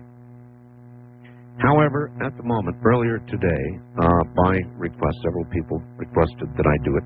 My son was here, so I opened up the live cam this afternoon and took a quick snap with my son in the picture, and that's what's up there right now. And I'll leave it up there for about another half hour or hour, and then I will bring back the live cam. That's just one little piece of technology that is now on the web. The web is a growing, doubling every few months, resource of material that is so large, so comprehensive, that it puts any... Remember the old dictionary salesman come to your house trying to sell you a set of dictionaries? This puts all of that to shame. 3, the C. Crane Company. Back now to Jamie Shandera and to Dr. Bond Johnson. Are you both there? Yes, I'm here. All right, good. Now, Art, you're real close on my last name. It's Shandera. Shanderea. That's all right. Is it Shanderea? No, Shandera. Shandera. Shandera. Okay. Sorry about that. No problem. All right, Doctor? Johnson is easier to pronounce. It certainly is. Doctor, since you were there in the General's office, we are being joined by some new radio stations at this hour. Good. You were there in the General's office. You took the photographs. You took them back to the Star, had them developed. They had a machine. They sent them out then nationwide, and I presume they appeared the next day in newspapers nationwide. Yes. Is that correct? Yes. All right. But they appeared with the cover story. All right. That it was a balloon. You're now 71 years old, right? That's correct. All right. Here's somebody who's written a very nasty little fax, and it reads as follows, and I'm going to read it to you just so you can respond to it, Art. How's this for a conspiracy? People in their 70s realize in their aged wisdom that Social Security will not support them for much longer. So, his words, old codgers start confessing secrets of Roswell, knowing full well the youngsters will glom on to such hoaxes and will offer them spots on TV, radio talk shows, probably with lucrative results. Charlie in Houston. Now, let me say, you're not getting one penny for appearing on my program. Nor have I from anybody else. To this moment, I haven't made a dime out of this beyond my regular salary on the Star Telegram. So that was all, whatever has happened, I've not made a nickel out of it. What today motivates you to still come forward and talk about what really happened? Why are you doing it? I haven't really come forward. I haven't volunteered anywhere. I've waited for people to call me, and I might say that over the years now, a number of reporters and writers, researchers have contacted me, spent a lot of time asking me detailed questions. But Jamie Shandera is the most thorough and meticulous researcher that has contacted me. So you've got the best one of the ones that I know about on your program tonight. And nevertheless, there's been a lot of press that have interviewed you. Yes. Aren't you curious why some of these people who know exactly what you did and when you did it were not at that press conference querying Colonel Haynes? I have no knowledge of that. I don't know how the selection came, who invited the media that were there. I don't know what the criteria, I have no knowledge. Well, there's another little factor that sneaks its ugly head in here, and that is that some of the people that talked to Bond have determined to their own guesswork and ambiguous nature of questions that Bond actually wrote the cover story that appeared in the paper with the pictures. Now, there are certain researchers that say that Bond indeed, that General Ramey said to Bond, oh, this is balsa wood and aluminum foil and burned rubber. Now, Bond never said that, and Ramey never said that to him. That was part of the cover story that came out on the 9th. Yes, and just prior to the end of the hour, Dr. Johnson said that he believed that General Ramey would have resigned rather than have his picture taken with a weather balloon. Correct, Doctor? Well, yes, to engage in subterfuge to that degree. In his own office, I just cannot conceive of that happening. Would you imagine the General would have known a weather balloon when he saw it? Well, I can remember being at the various bases where I was stationed during World War II, and it was a common thing. We didn't have the radar and satellites and all that, of course, in those days. And I can remember, like, early in the morning, seeing a balloon go up. And at one time I was stationed, my barracks were right across the street from the weather observatory, and they would have several balloons go up in the day.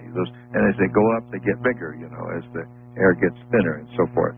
So that was a common thing. And certainly every pilot, as General Ramey was, would know what a weather balloon was and the attachments that they hooked to it.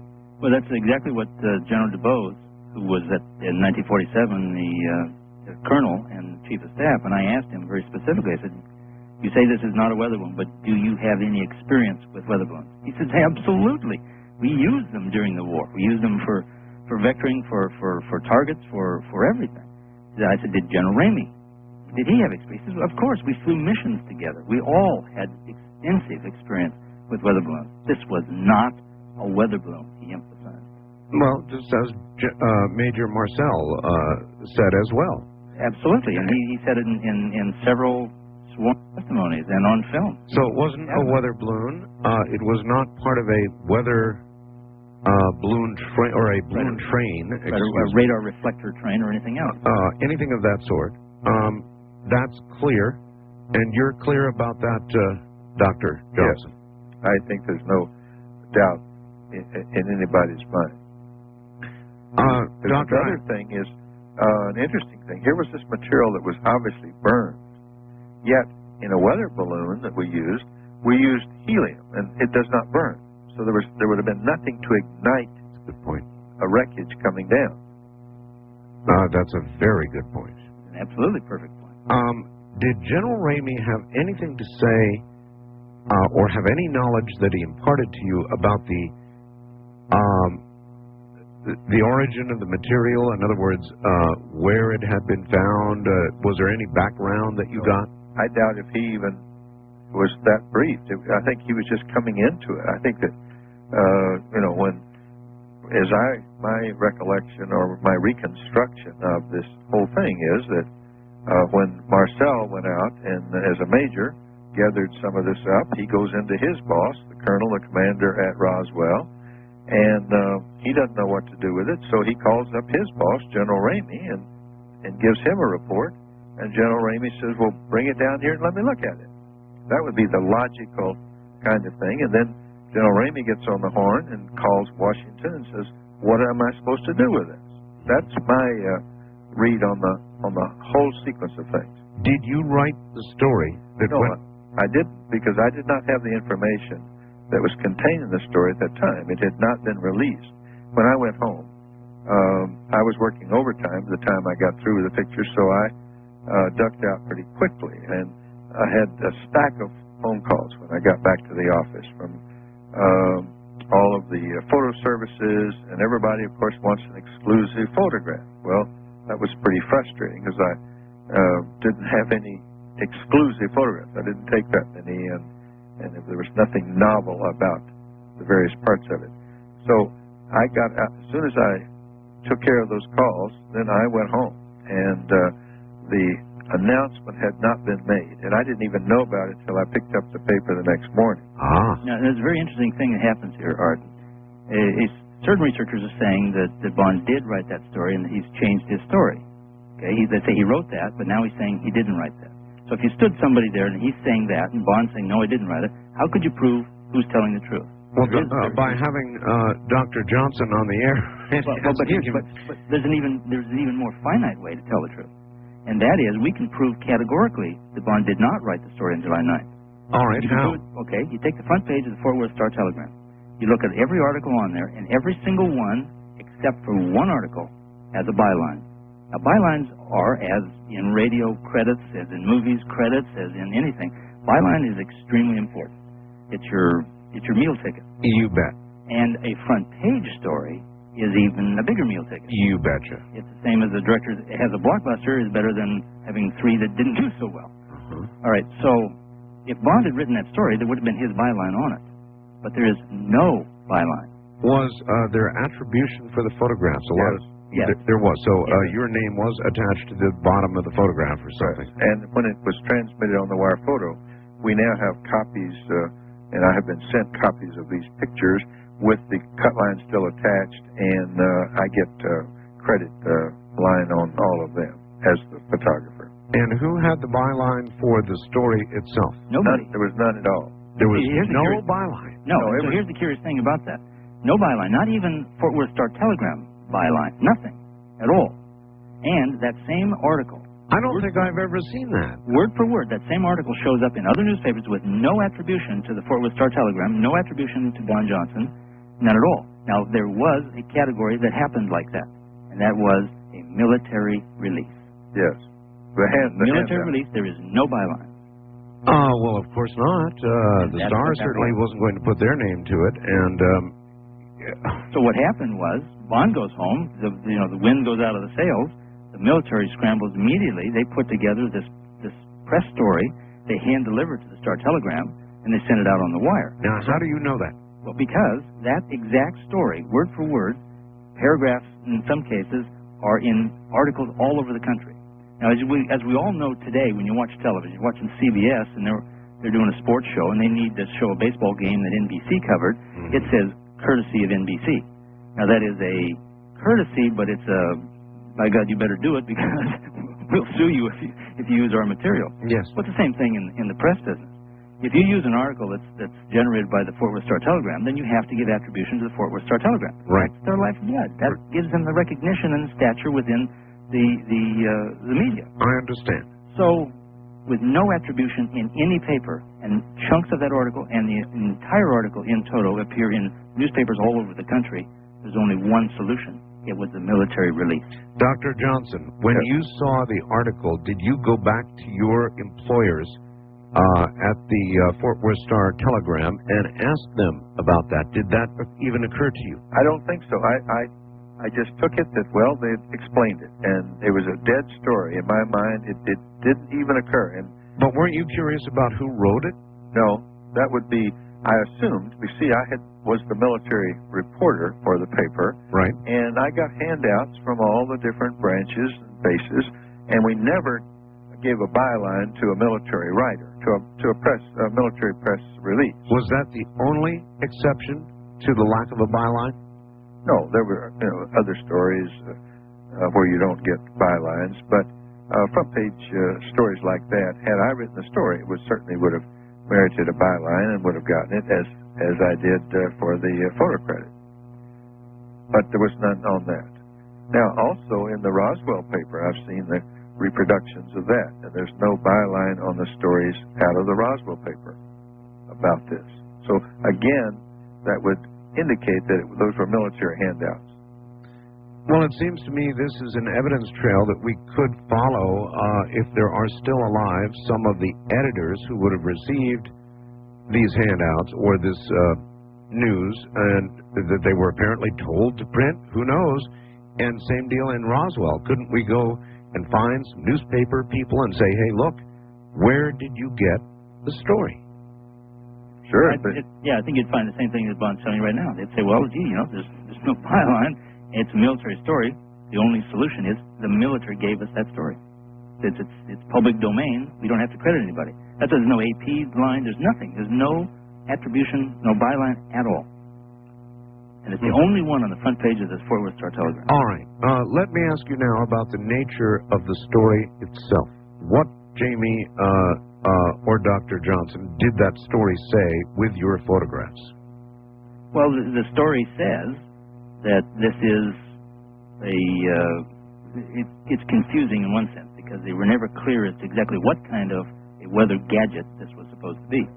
As the story started to trickle out, the general says it's some kind of a weather gadget. Well, they finally decided to call it a certain type of a weather balloon. And then what they did was, remember, out of that office there were 7 pictures taken. In the sequence of pictures, the last picture is of a warrant officer, Irving Newton. So in the sequence of pictures, you have 2 of General Ramey. It would have been a speed graphic, as Bond said he had. So he puts the plate in, he shoots a picture of the general, pulls the plate out, turns it over, sticks it back in, shoots another picture. That's 2 of the general. Then, as a courtesy, he has the Chief of Staff, Colonel DuBose, join him in the picture, widens the shot a little bit, shoots one of the 2 of them, pulls the plate out, turns it over, shoots another one. So it's the same basic setup. Then there are 2 pictures of Jesse Marcel, Major Marcel, in exact same position, so we assume then that it was shot the same way. Then there's 1 picture that we've been able to find of Irving Newton. Now that gives us a new player in the deck here. We know what General Ramey said to his boss. We know what he said to Bond Johnson. He said, we don't know what this is. It's a foil-like material, but we don't know what it is. We know what General DuBose said. He was then Colonel Chief of Staff. He said this was not, categorically not, a weather balloon. We didn't put one in that room. One did not come in from Roswell. We know what Jesse Marcel said. This is not a weather balloon. This is the real stuff. We know what Bond Johnson said. But Irving Newton becomes the odd duck in the crowd. He's ordered off of his post and to come in and tell the press what a weather balloon was like. All right. We'll pick it up on that point after the bottom of the hour, and that's where we are right now. So what you're hearing is the story of what really did occur, or at least a portion of what really did occur in 1947, not 1953. I'm Art Bell. This is CBC.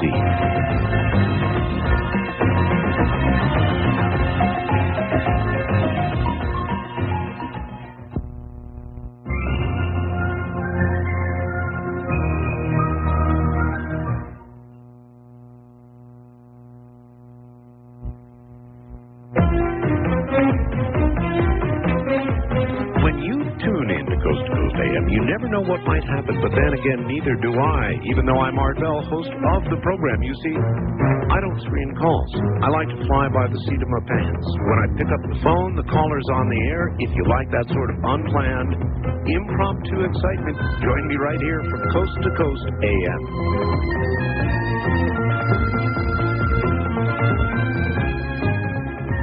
I'm Art Bell, host of a show called Dreamland. Now, that title does not ordinarily refer to the place you go when you fall asleep, but Sunday, July 6th, the name of the show is particularly appropriate. Guests are going to be Pat and Jim Frege, the Dream Team.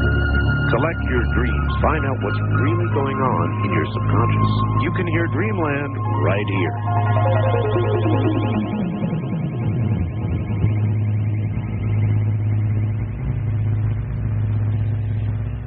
West of the Rockies at 1-800-618-8255. 1-800-618-8255. East of the Rockies at 1-800-825-5033. 1-800-825-5033. This is the CBC Radio Network. Tell me, do you think truth matters? Does it matter to you? Does it matter less and less, or more and more, after 50 years?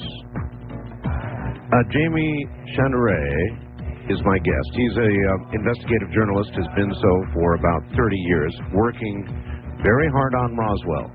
Also with me, Dr. J. Bond Johnson, who was the photographer then for the Fort Worth Star-Telegram and took pictures of the materials that had been flown from Roswell to Fort Worth, and then I guess ultimately on to Wright Pat.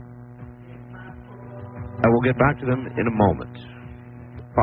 That's 1-800-232-5665. You've got nothing to lose but the pain. Tell them Art Bell sent you. Back to my guest now. And Jamie, are you there? Yes, I am. Dr. Johnson. I'm here. Okay. Doctor, is there any way in the world that you could have written that story and it somehow has time compressed or, somehow slipped out of your mind? There was no reason for me to write this story because I did not even have the information. When I left, it was still a live story. In other words, the cover-up story had not been issued, and so I would not have had that information. That came sometime later. Well, Bond, let me ask you a question here. If you had walked in that office and they said it was a weather balloon, would you have shot a picture? No, and I certainly wouldn't have rushed back to the office. I wouldn't have been met by this hubbub of folks from Dallas who come over and were frantic to get the pictures wet so they could send them out, because it would have made no sense. It was a dead story then as soon as they put the cover story out. See, so Art, the big question here comes now is then why did they suddenly slam the door on this? Why did they lock that door? And what General Dubose told me is that General Clements McMullen called him and told him that to put out the cover story, get everybody out of that office and get them out now. So that's who you're saying ordered the cover story. General Clements McMullen, who was then acting director of the Strategic Air Command from Washington by telephone, ordered General Dubose, who was then Colonel Dubose, Chief of Staff to General Ramey, who was the 8th Army Air Forces Commanding General. He told him, put out the cover story, shut the door of that office now. Jamie, how do you know that to be true? Because that's exactly what he told me happened. Now, here's what he said happened. He said, and then General McMullen said, you pick up every piece of stuff in that office, on the floor in Ramey's office. Right. You put it in a sealed container. You lock it to the wrist of a courier you trust. He says, and I chose Colonel Al Clark, who was the base commander at Carswell, there in Fort Worth. He says, and I escorted him to a B-26, and I sent him to Washington with this material to meet General McMullen.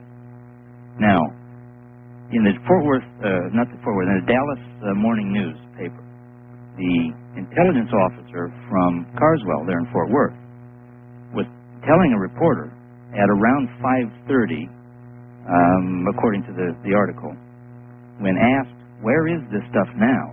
He said, well, it's locked in the general's office, and it's just a weather balloon. Well, that's patently absurd. Why would you lock the door of the office if it's a weather balloon? The point is they locked that office because they removed all that material, which confirms what General Dubose was saying, and sent it off to Washington. So the order came down prior to it being sent to Washington. It was given to a courier, and that is the moment the cover-up began. That is the moment the cover-up began. Now, the question comes down then, why? Why, if they're cooperating, why all of a sudden, at approximately 6 o'clock Fort Worth time, why did the shroud of secrecy descend on them? And the answer is simple, because the second team over in Roswell, concurrent with Bonds in there shooting those pictures, he leaves, word comes down the line, oh my God, we found the main part of the craft, there are bodies. And in Washington, they go nuts, and they say, shut it down, and shut it down now. Of course.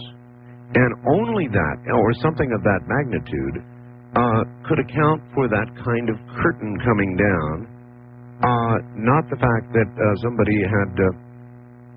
already I'm beginning to feed the Air Force story, because the balloon trains were not around in 1947. Well, actually, they were around, and that's what that 6-pound paper was saying earlier, that the balloon trains were around in 47. But the later press conference was trying to answer all this business about bodies and burn victims and all of that kind of thing. Dr. Johnson, were you at that time hearing any stories that early about bodies, about craft, all the rest of it? No, there was no hint at that time about any bodies. In any articles that I've read, certainly nobody said anything to me about bodies. I'm convinced now that they had not discovered the bodies at the time that I was there taking the pictures. I think that came a short time later, and I agree with Jamie as to the dramatic change in the attitude of the Air Corps people. See, what happens when you have something like a real signpost in the case, and again, this segment going to Fort Worth is the only finite timeline, and you can trace it forward and you can take it backward.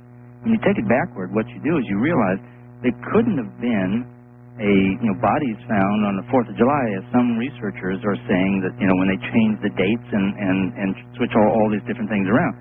Those things become patently absurd, because that would require that Jesse Marcel didn't know that the entire base was called on command to go out and retrieve craft and bodies, and he was still playing around with a rancher that had debris. None of this press conference would have ever happened. Now, it wasn't really even a press conference. It was a press announcement, and they were hoping press to come in and take pictures. They did that deliberately to show that they, the military and the government, could satisfy the public's need for protection, that they were in control. It was a psychological ploy, because they found this anomalous debris, this innocuous stuff. Nobody knew what it was, but there was nothing dangerous. There's no big power supplies, there's no weapons, there's no bodies, nothing to be worried about, because this was apparently blowout from an explosion above the ground. Right. As described by people who saw the crash site with a huge gouge in the ground. This thing apparently blew out above the ground, blew this innocuous debris out of the craft. It hit the ground and gouged and came down a few miles away. All right. Again, aside from the debris photographed in General Ramey's office by Dr. Johnson, how much more debris, quantity-wise, had been collected? According to Major Marcel, the belly of a B-29 was quite full of debris. They had taken apparently everything that was brought back at the point, everything that they had in the two vehicles certainly was at that morning sent over. So he had had I-beams, he had everything. So everything he could stuff in a 42 Buick and everything that we put in a Jeep carryall was in the belly of that plane, waiting for further transfer. And now there's another point here. One of the things that the military is very good at is you never go to higher command unless you're really sure that you're not stepping out of line. That's right. Because nobody wants to get their tail fried. That's right. And in this case, you've got a major who has to go back to his own colonel as the base commander and show him what he's got. That colonel then goes to his commanding general, then goes to his commanding general in Washington, and everybody gets in the picture. And in addition to General Ramey, the 8th Army Air Force's commanding general, telling General Vandenberg he didn't know what it was, in that same article it indicates they've also notified the FBI in Dallas. And the FBI is going to come in and look at this material if they can get there before the plane leaves for Wright Field. Now, I'm sorry, but you just don't go to that effort. You would never go to an outside agency. Is there any way in Dr. Johnson's photographs that the material depicted can be positively identified as what the Air Force is calling a balloon train? No. Yeah, here's the kind of analogy I'll give you. If I laid down on the floor and you, Art Bell, stood over me and your wife stood there and Bon Johnson stood there and somebody took a picture, you could argue with experts till hell froze over. From morticians saying, well, the guy's dead. From actors saying, no, he's acting. When somebody says, no, he's fainted. I've seen people that faint before. You're right. The only people that could tell you are the people who stood there in that room and knew exactly the circumstances that went on. Well, we have one of them here, Dr. Johnson. And, Doctor, would you personally have been familiar with a balloon? Or a portion of something that would have been like a balloon train, whatever they want to call it? No, I would not have been close to when I saw them flying, over the bases as the weather balloon that the meteorologist would send out. But Doctor, you would not have known. No, I would not have known. Well, but if as all descriptions of these radar reflectors, if either simple foil or paperback foil, would you have been familiar with foil and or paperback foil? There's some interesting things when you go back and read the articles that were published the next day. When they describe the wreckage, they describe it as covering about a half mile by a mile. Right. Now, that's a lot of wreckage. It certainly is. A weather balloon or even multiple wouldn't cover that kind of a space. This would be something that you would expect like the 747 that crashed in Scotland that would cover that kind of a terrain. Well, Charles Moore, who was involved in the mogul balloon projects, which were supposedly secret at that time, has made the statement that they think this was, and they have the number of the specific flight, that they had launched that balloon on or about July 2nd. But the problem is this. He claims, and all records show, there was an electrical storm going on. He claims that the balloons were already inflated, but the storm came up, so it destroyed their ability to run the tests that they were running. Where were these balloons to be launched from? I think they were coming out of White Sands. White Sands. Now, so what he's saying is this, and here, follow this and you'll see the fallacy in what the statement says. He says because the balloons were already inflated, they couldn't keep the balloons. You can't, re-inflate them, you can't reuse them. So they went ahead and launched the balloon. Now, I can accept that as far as that goes. The problem is, he's indicating then they would have sent up all the hardware also. No, I'm sorry. Makes no sense at all. Everybody had to deal with very tight budgets. At that point, you were dealing with an aborted mission. An aborted mission, and you were just going to cut all the gear off of those balloons. I understand. I understand. So it would have been only the balloons. That's right. And the thing is, in those photographs, there's no inflatable material. There's no neoprene. There's no nothing there. Doctor, reflecting back now after all these years since you were there, is there anything else you can tell us? Is there anything else you remember that would be helpful, or that when you recall hearing today's explanations angers you, or you want to say? Well, I guess I'm sad again that the number of the researchers, I have to agree partly with the gentleman that sent you the facts a little while ago, in that some people have exploited these things. Of course. There are people who come up with a theory, and so it's a new angle. They can publish another book or another article or whatever, and so they rush in with that theory. And I've had people put words in my mouth and saying, now this is what happened, and they quote me when I didn't say that. And that offends me in hindsight. And then I go over to Barnes & Noble and look at the proliferating number of UFO publications, books there. They all say the same thing. They pick up what starts out as a rumor or a theory, then it becomes a rumor, and then it becomes fact. And then other people will pick it up and put it in the next book. They don't go back and check to see whether it was correct in the beginning. Mm-hmm. So history gets remade is what happens by these people. So that's sad. So you are constantly misquoted? Yes. When did the story begin, Doctor, or when did the press begin to come to you and suggest that you had written the story? Nobody ever asked me that directly. I have seen it in print, but nobody ever asked me whether I wrote the story or not. They just went ahead and assumed that. Never even asked me. I see.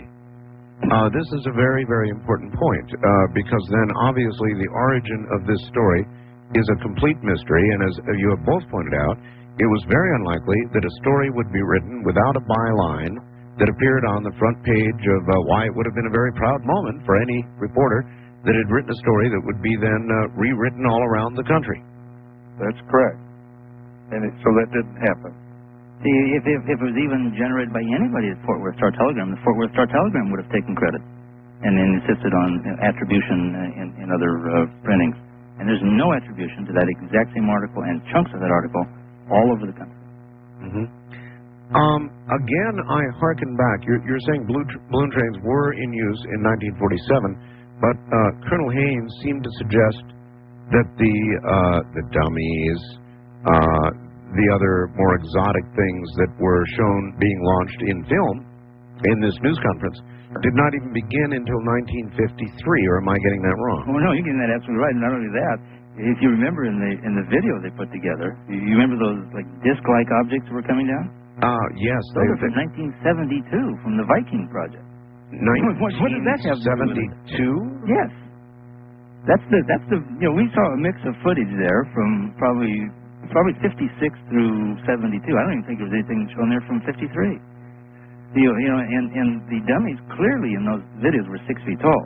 Oh yes. But when Colonel Weaver quoted the fact that was quoted as the fact that this story was coming out, he claimed that those dummies were 3 to 4 feet in height, and that's why the mistake was made, which is again patently absurd. But you see. Okay, Jamie, we will continue with you after the top of the hour, but Dr. Johnson, I think we're going to be finishing with you here. Okay. All I want to say to you is this. Now, fortunately, you are still alive to tell us about the misquotes and about what didn't happen and about what really did happen. After you are gone, short of the record we're establishing right now, they will begin to say anything they want and get away with it. Of course. That's sad.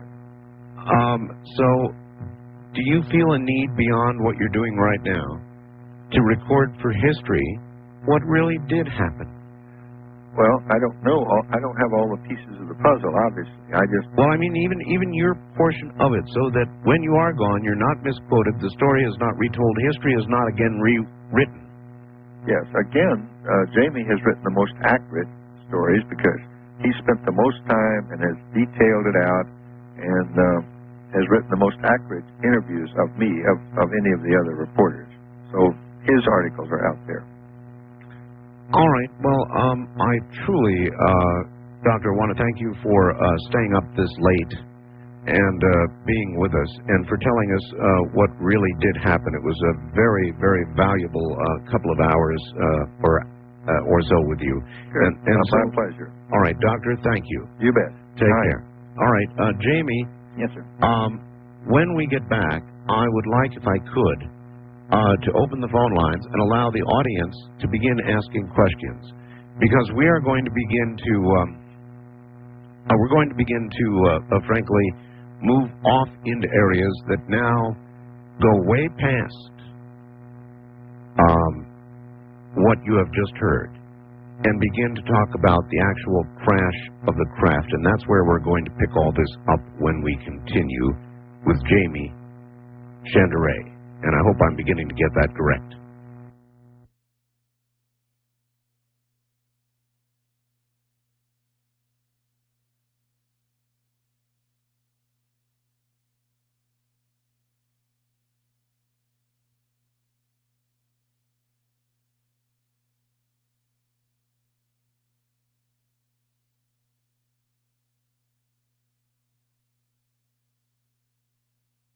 The doctor, in other words, we know what we've laid out what happened. All right, now there's still one individual that was in that room that we haven't accounted for yet. And that would be? That would be the low man on the totem pole. He was a warrant officer, and he was a weather officer. And he was insinuated into the picture at the point of the cover story. insinuated into the picture? In other words, he had no reason to be there or anything else. But he was on the late shift, meaning that the other personnel had gone home.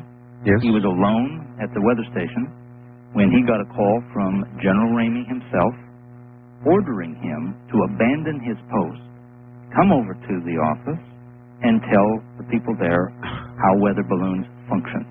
I see. Now, where is this man now? Is he alive? yes. He's, I think he's in Texas. Texas. Now the problem with this man, unfortunately, and I'm sure he's really a very nice man, but he is, like the majority of people, he's not a good witness. And what do I mean by that? His story changes. His story changes as he hears things. He kind of fits into the picture, and his story expands and it changes. Only one aspect of his story remains the same. He was originally interviewed in 1979, I believe it was, by Bill Moore in preparation for the book The Roswell Incident. Right.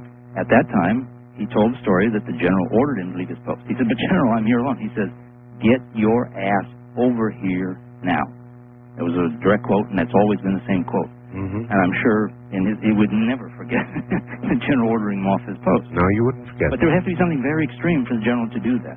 It wouldn't be simply to get him over to identify a weather balloon, but they wanted a low man to come in and kind of burst the bubble and tell people how a weather balloon functions. They wanted cover. Exactly.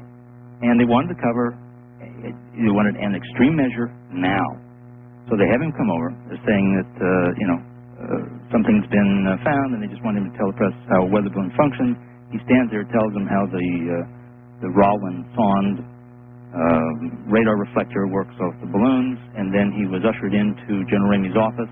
A picture was shot of him with the same debris, and he was sent back to his post. All right, so he got to see the debris. Yes. And since he was a weather guy, he would know a weather balloon perhaps even better than the general or anybody else. Yeah, but here's the problem. Today he's saying it was Mylar in that room, that Jesse Marcel was in the room, and they were in a big argument as to whether this was a flying saucer or not, and that Marcel was showing him stuff with writing on it, and that Marcel was saying this was alien stuff, and the little green men had written it, and he was saying, no, it's Japanese writing, and so forth. I said, no, excuse me, maybe I'm confused here. You're saying that you and Jesse Marcel were arguing in that room about flying saucers? He said, oh, yeah. So, in other words, you don't buy the rest of the story. Here's the problem. In 1979, he said he never met Jesse Marcel. And Jesse Marcel, in every interview he ever had, he said he was never allowed to talk to anybody at the base other than his debriefers. That was it. Okay. And when his picture was taken, he said the photographer was only allowed in the room far enough to take the picture, not to touch anything. He couldn't ask Marcel a question, and the photographer had to leave the room. All right. So you've got a problem with that portion. I have a problem with unfortunately, Irving Newton's his name, and he has an incredible bias against the little green men and the whole thing. Well, of course, there was no Mylar in 1947. We weren't buying anything from the Japanese, and clearly there could not have been a confrontation in that room at the point of cover-up. That's the last thing in the world that Ramey or any others would have tolerated. All right, then we'll leave that alone at this point, and we'll move to what you know about the day after or the day after Roswell. All right, well, so right at that point, at roughly 6 o'clock, bodies and that whole thing are noted duly and with great... All right, we're getting into a very different kind of area. In other words, at a different point, how far from the debris site are we talking about now? The original debris site. Here's the interesting thing. Now, I had received the MJ-12 documents in 1984, in December of 1984. And Bill Moore and I researched those things. We did not go public with them. We didn't know we had a hoax on our hands. We didn't know if somebody was setting us up. We didn't know. Of course. We had to examine these things as thoroughly as we possibly could. It's like receiving the Pentagon Papers or something. Exactly. Or Hitler diaries or whatever. Before you just don't go out and say, whoa, look what I've got. Right. We researched that for 2.5 years. That's how cautious we were. We followed every nitty detail. We followed phone records, dates, everything you could imagine. And then we decided we needed more help, and we had given some of the stuff to Stan Friedman to do parallel examination going on at the same time. Right. But all the while we're trying to stay very tight to the chest, because we didn't want to begin circulating our own information out there and feeding ourselves our own information. We needed to find out, did anybody else have this kind of stuff?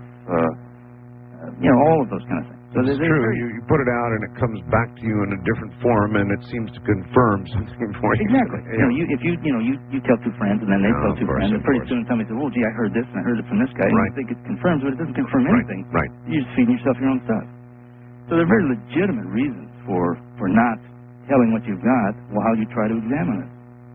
Now, one of the things I was looking for, and we were developing even more and more sources. There's this one initial source that we had in the beginning inside the intelligence community.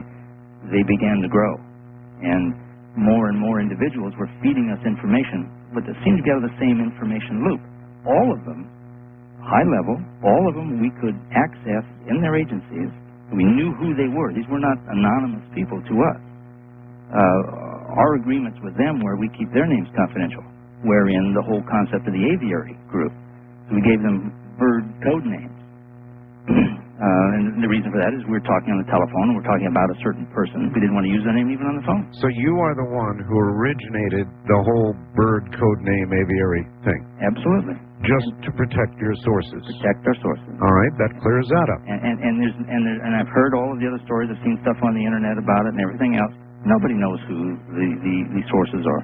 There's only one or two people within that aviary who have made their identities public, and we're in agreement that that's okay to do that.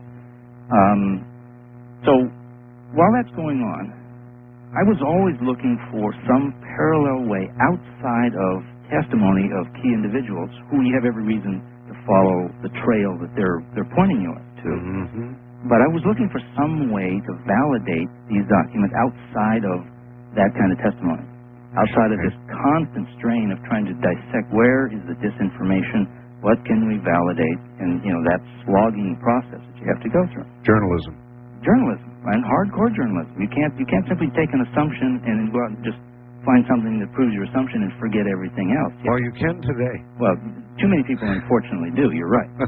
I mean, that seems to be the norm. Unfortunately, you read some of these books and they start off with a paragraph that says that, well, we think he was talking about this, and then two paragraphs later, the we think turns into a hard fact. Jamie, I've got to stop you, and I've got to tell you, I've got personal experience in this area with regard to the entire Hale-Bopp incident, and I watched the national press at work, and it's sickening.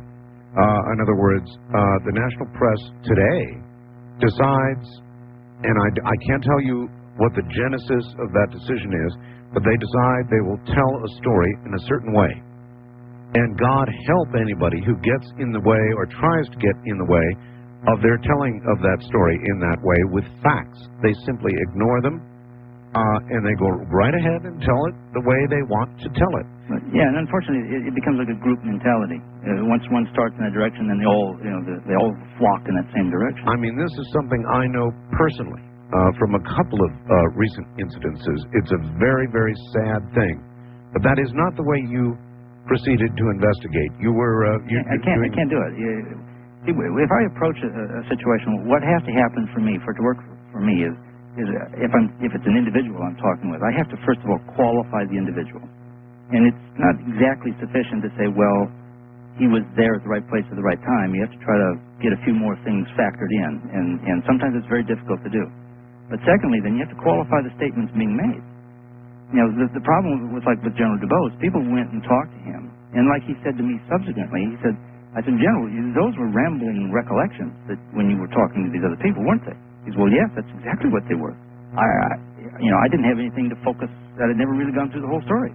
I said, had you ever told this whole story? He says, no, I'd never told this whole story before until there was the pictures. That jogged my memory. Well, if a person goes on in a court case or whatever, they're allowed to have diaries and everything so they can focus their attention and memories to exactly the time frames and what was going on. Sure. And it's only fair since on the table already are these pictures that were taken in that office. What do we want to know? We want to know what's in the pictures. So usually the attorney will say, let me refresh your memory. Precisely. Or do you need a photograph or whatever. Or do you need to refresh your memory, sir? Yeah. All right. Well, if we may, let us return, because I want to understand the chronology of what happened. After the doctor went back, the story went out, you're telling me then there was a second site found. And I would like to ask you again, how far was the second site where the craft and the bodies were, supposedly, from the original crash site? At least 2.5 miles. 2.5 miles. Right. Now, here's what a very interesting thing happens here. If you take the MJ-12 documents and you look at the statements being made in there, and they reference the Roswell crash. Right. And they say that bodies were found, and the wreckage was found, that bodies had apparently ejected from the craft. Right. And they were badly deteriorated due to the almost 1 week of exposure prior to being discovered. Okay? 1 week. Right. And they were discovered by aerial reconnaissance. Now, wait a minute. The explosion Happened on July 2nd. over Roswell occurred July 2nd. Aerial reconnaissance is out there on July 8th. On July 8th. So we've got 6 days. Right. The almost 1 week. All right. So, if those bodies then are being discovered by this second team, and then it's being detailed that, the first stuff, that there was no power supply, no nothing being discovered. But then the main part of the craft and bodies are being discovered 2.5 or so miles away. Well, the rancher wouldn't have seen it because that terrain out there, you can't see 2.5 miles, in a flat land. Mm-hmm. So he wouldn't have seen the craft. He wouldn't have seen any of those things, nor had any reason to go in that direction to look for it. So what happens all of a sudden is when you take the signposts in the case. Now, signposts are extremely important if you can find them because it gives you something to anchor where you're going from. So you had to get to that signpost and you can back up from it. Now, logic tells you that if at 6 o'clock in Fort Worth time, the lid, the shroud of secrecy descended for all time on the subject of UFOs, bodies, craft, and everything else, it had to be a momentous moment. Because I've been able to track it to the Washington Post, the New York Times, and all the rest of them. They say that even at a certain hour, a press blackout descended on Roswell. Well, now, all of the attention had already been diverted away from Roswell. But why would they have to put a press blackout on it at that point? Because that's where all the activities seem to be emanating from. Now, all right, what proof do we have of that activity? In other words, we should assume, I would assume, that after the good doctor took his photographs and the rest of the materials got on an airplane by courier and went to Wright Pat, is that correct? Right. It was called Wright Field at the time. Wright Field. You would think then that the activity, in other words, the cleanup would have been done, it would be all over. How do we document what occurred after that?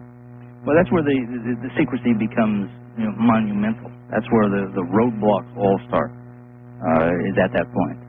Now, there are a lot of different people that surface at different points. Say, oh, well, we saw bodies and we saw things and we saw them, but it was on the 4th of July and it was over here and it was over there. Well, can we document troop activity? Yeah, you can to a certain extent, but the trick was, with General McMullen pulling all of the strings out of Washington, he was bypassing all kinds of things. A very curious thing happened. The photographic unit at Roswell, where it all had top secret clearances, everybody in the whole photographic unit had top secret clearances. Mm-hmm. They were not employed in this job, and they were stunned. We found a photographic unit member, and he had just come back from leave from over the weekend, mm-hmm. and there was all this buzz going on. In fact, it was so raucous in the photographic unit because, when you belong to an elite unit, you have a top secret clearance, and everything that goes on, you guys get to photograph it. And all of a sudden, they're being excluded, and they couldn't deal with it. And at one point, the guy said that the commander of his unit called them all together and said, look, guys, we have a job to do. Settle down. Now, Bill Moore also managed to track down another individual who was part of that unit and got a very interesting story from him. To this day, the man is scared to death. What does he say? He says that he was in the photo lab in the night shift when the MPs came in and held a gun to his hip and had him develop some film. And then they took the film and they left. What does he say was on the film? He won't say. That's how scared he is. He says it's about that stuff out in the desert in 47, isn't it? When somebody came knocking on his door. And they held a gun to his head? Held a gun to his head. Are you still in contact with this man? He could probably be found, but he was so frightened. He was unbelievably frightened. But there's some additional details in there which I don't want to give out on the air at this point because they go into part of a manuscript that's going together. We have some things we're working on in that regard. But those details that I'm leaving out at this moment track back precisely to the aspect of the aerial reconnaissance and everything else. And it gets right down to the nitty details that you have to find to validate the process. All right, aerial reconnaissance means pilots, crews, airplanes. Means at least one airplane. At least one airplane. And in all probability, this was piloted by Colonel Blanchard. Colonel Blanchard? Absolutely. All right, Jamie, hold on. We'll be right back. We will get to the phone shortly, but we're also trying to get to the truth. And this is one of the principal investigators. He is Jamie Shandera. If you have questions, you're going to be able to come shortly. I'm Art Bell.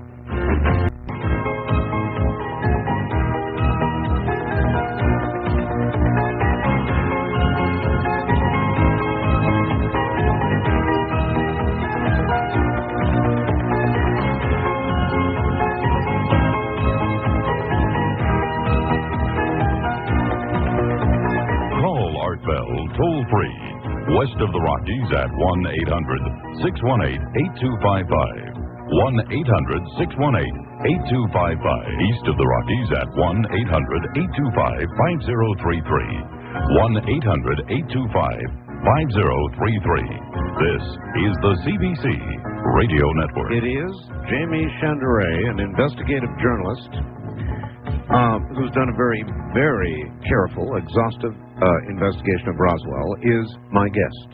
He'll be back in a moment with your questions. Tell him Art Bell told you to call. That's 1-800-406-0469. All right, back now to my guest, Jamie Shandera. Jamie, I've got a notice of a press conference I would like to read you here, very short. A press conference scheduled for 9 o'clock a.m., July 4th, 1997, at the Rierson Auditorium on the New Mexico Military Institute campus in Roswell, New Mexico, is going to present the results of scientific tests performed on crashed debris found near Roswell, New Mexico 50 years ago that once and for all will prove the downed vehicle was not of Earth origin. A research scientist from a major university involved in testing is going to be on hand to discuss the methodology and the results of the isotopic ratio tests, I'll get that right one day, of the Roswell debris. Supporting conclusions and a battery of tests conducted by universities, big ones, and national labs will be provided that conclude the Roswell debris is, this is important, manufactured material of extraterrestrial origin. Jamie, if in fact they have this, they have the scientific reports, and you've got actual manufactured material, in other words, something functional, that is made of materials not of Earth, that they can, with a chain of evidence, link to Roswell, that sounds like the smoking gun, doesn't it? Well, yeah, it sounds like at least the first step to the smoking gun. I can see Colonel Haynes saying, well, we don't know where they got it.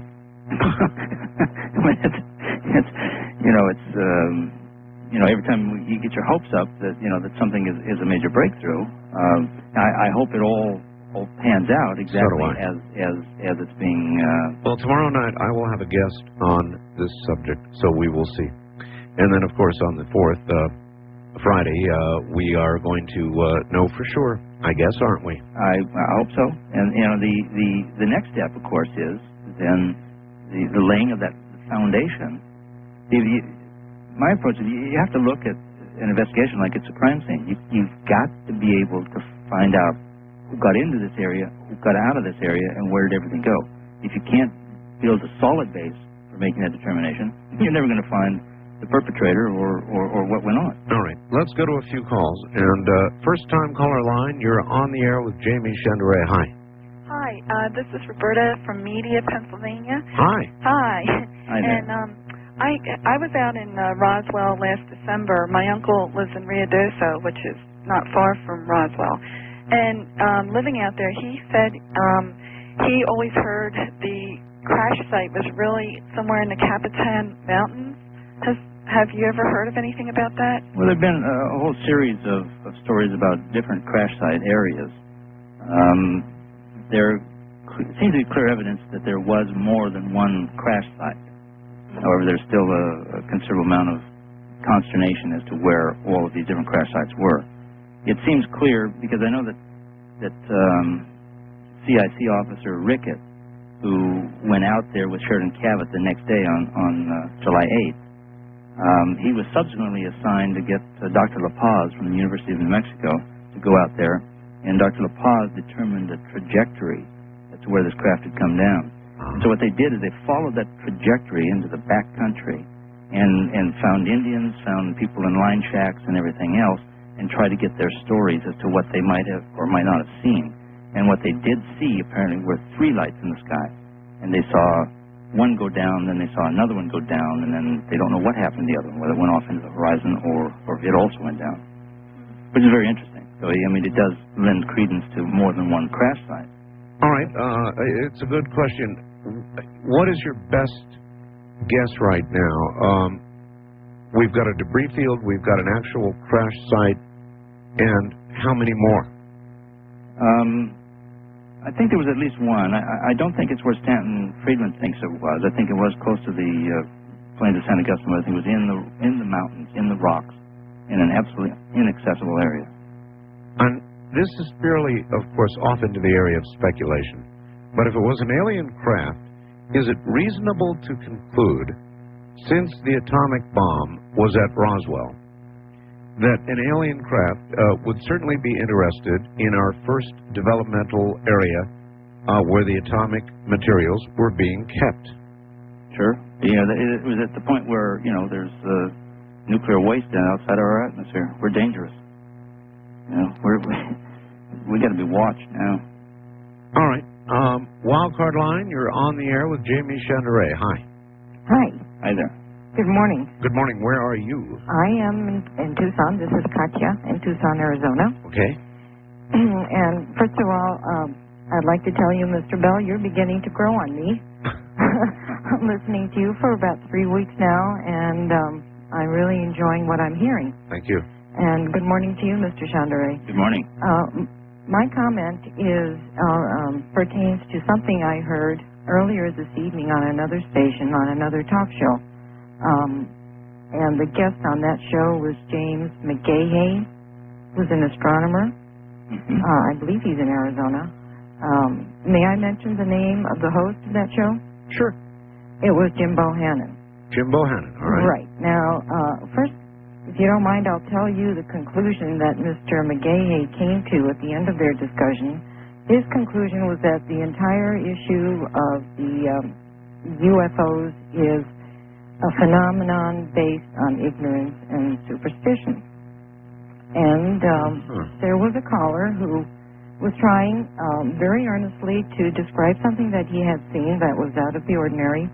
And Mr. Bohannon just tended to dismiss him. I found listening to him, because I can't listen to you. You don't come on here until 1 o'clock. Mm-hmm. And he tends to patronize anyone with whom he doesn't agree. And rather than engage in an intelligent conversation, he just signs off. And he had some things to say about you and your guests, and to dismiss the whole thing as ludicrous. Well, I'm used to that. I know you are. But my main question now is that Mr. McGahey said that the debris that was found in Roswell, he said, first of all, there were only 6 or 7 witnesses to what was there after the crash, and that everyone else heard about it secondhand. And he said that whatever it was supposed to have been 24 feet across. However, there was only 5 pounds of debris that was recovered, and that debris consisted of rubber, balsa wood, tin foil, and Scotch tape with flowers on it. First of all, it's patently untrue. Well, I virtually think all of virtually all the statements that he's made are untrue. Mm-hmm. And what happens here is that he's done the same thing that unfortunately too many people do. They've mixed and matched. They've taken testimony from someone from prior to the cover-up, and they've taken testimony from the cover-up and mixed and matched it. And they're never going to get an answer that way. Yeah, I think somebody would be well served to call Mr. Bohannon and suggest that, as I just did, he have somebody on who was really there and really handled the material and took photographs I of would the have material. liked to. I can't call him because, we get him after he's taking calls, but I was just incensed, and I just couldn't wait to get on the phone and tell you. Well, I appreciate that, ma'am, deeply. Thank you. I'm used to it. Jim Bohannon and others that I will not mention seem to have an agenda and an anger with me that is based in more than just a disagreement with regard to the issues that we are discussing this night. So I'll just drop it right there. East of the Rockies, you're on the air with Jamie Shandera. Hi. Yes, this is Ron from the Buffalo, New York area. Yes, sir. Yeah, I want to state first that I've always been kind of skeptical about these UFO reports, and there's a lot of things going on now that people are saying they're being abducted, and we've got alien abduction support groups and all that type of thing. So I know I'm skeptical of a lot of that too. By the way, it was rather it was rather interesting when I heard first, and as long as you're allowing people to mention other programs, there was I believe it was a TNT special, October 1st, 1994, which was hosted by Larry King, right? Called I believe it was called Live from Roswell. And Area 51, I think, is where they were. What? Area 51, right. Okay, right. Okay.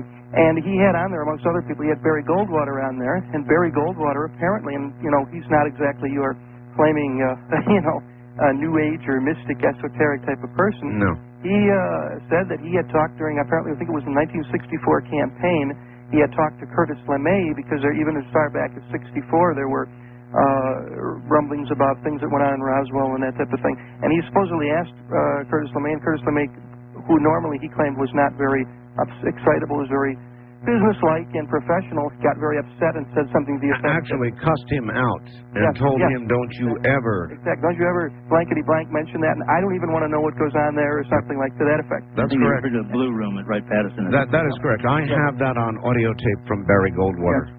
As well as, I was wondering if your guest could maybe elaborate more on that, as well as in the other incident, which is more recent. Strom Thurmond was supposed, and I did not read the book or anything, but supposedly wrote the foreword to a book, and I got this from the internet, and this little... It is Lieutenant Colonel Corso's book. Oh, okay. The day after Roswell. I will be interviewing Colonel Corso Sunday on Dreamland, sir. Okay. You don't want to miss that. And he's backed away from it, and they apparently have pulled the foreword. Oh, okay. Can your guest elaborate on either of those? Has he talked to anybody associated with anybody? Of course. All right. Let's do it one at a time. Jamie, the LeMay business. What can you tell me? Well, there's something very interesting happens with Wright-Patterson. It turns out that Wright-Patterson had a major storage facility underground, refrigerated storage facility underground, when its purpose was for nitrate film. All of the Signal Corps and others, when they shot their film, it was all nitrate in the early days. Nitrate's extremely flammable. So even in Hollywood, all the storage facilities for nitrate film were refrigerated. Okay. Now, when the safety film came in, and this is right about turning into the 50s, right into that range, they got rid of all of the nitrate film. They converted to safety film and got rid of these areas. Sure. Well, that opened up an entire underground facility, refrigerated facility, at Wright-Patterson Air Force Base. And the story is that was all turned into a SCIF facility, a specially compartmented information facility called a SCIF, SCIF, which means because specially compartmented information is high security classification, and you have to have that special compartment classification to have any access. Yes. And even if you were top secret, you still had to have a special compartment to be able to access that. And so that's where the rumors of Hangar 18, the Blue Room, and all those things at Wright Field apparently have generated from. It was this underground facility.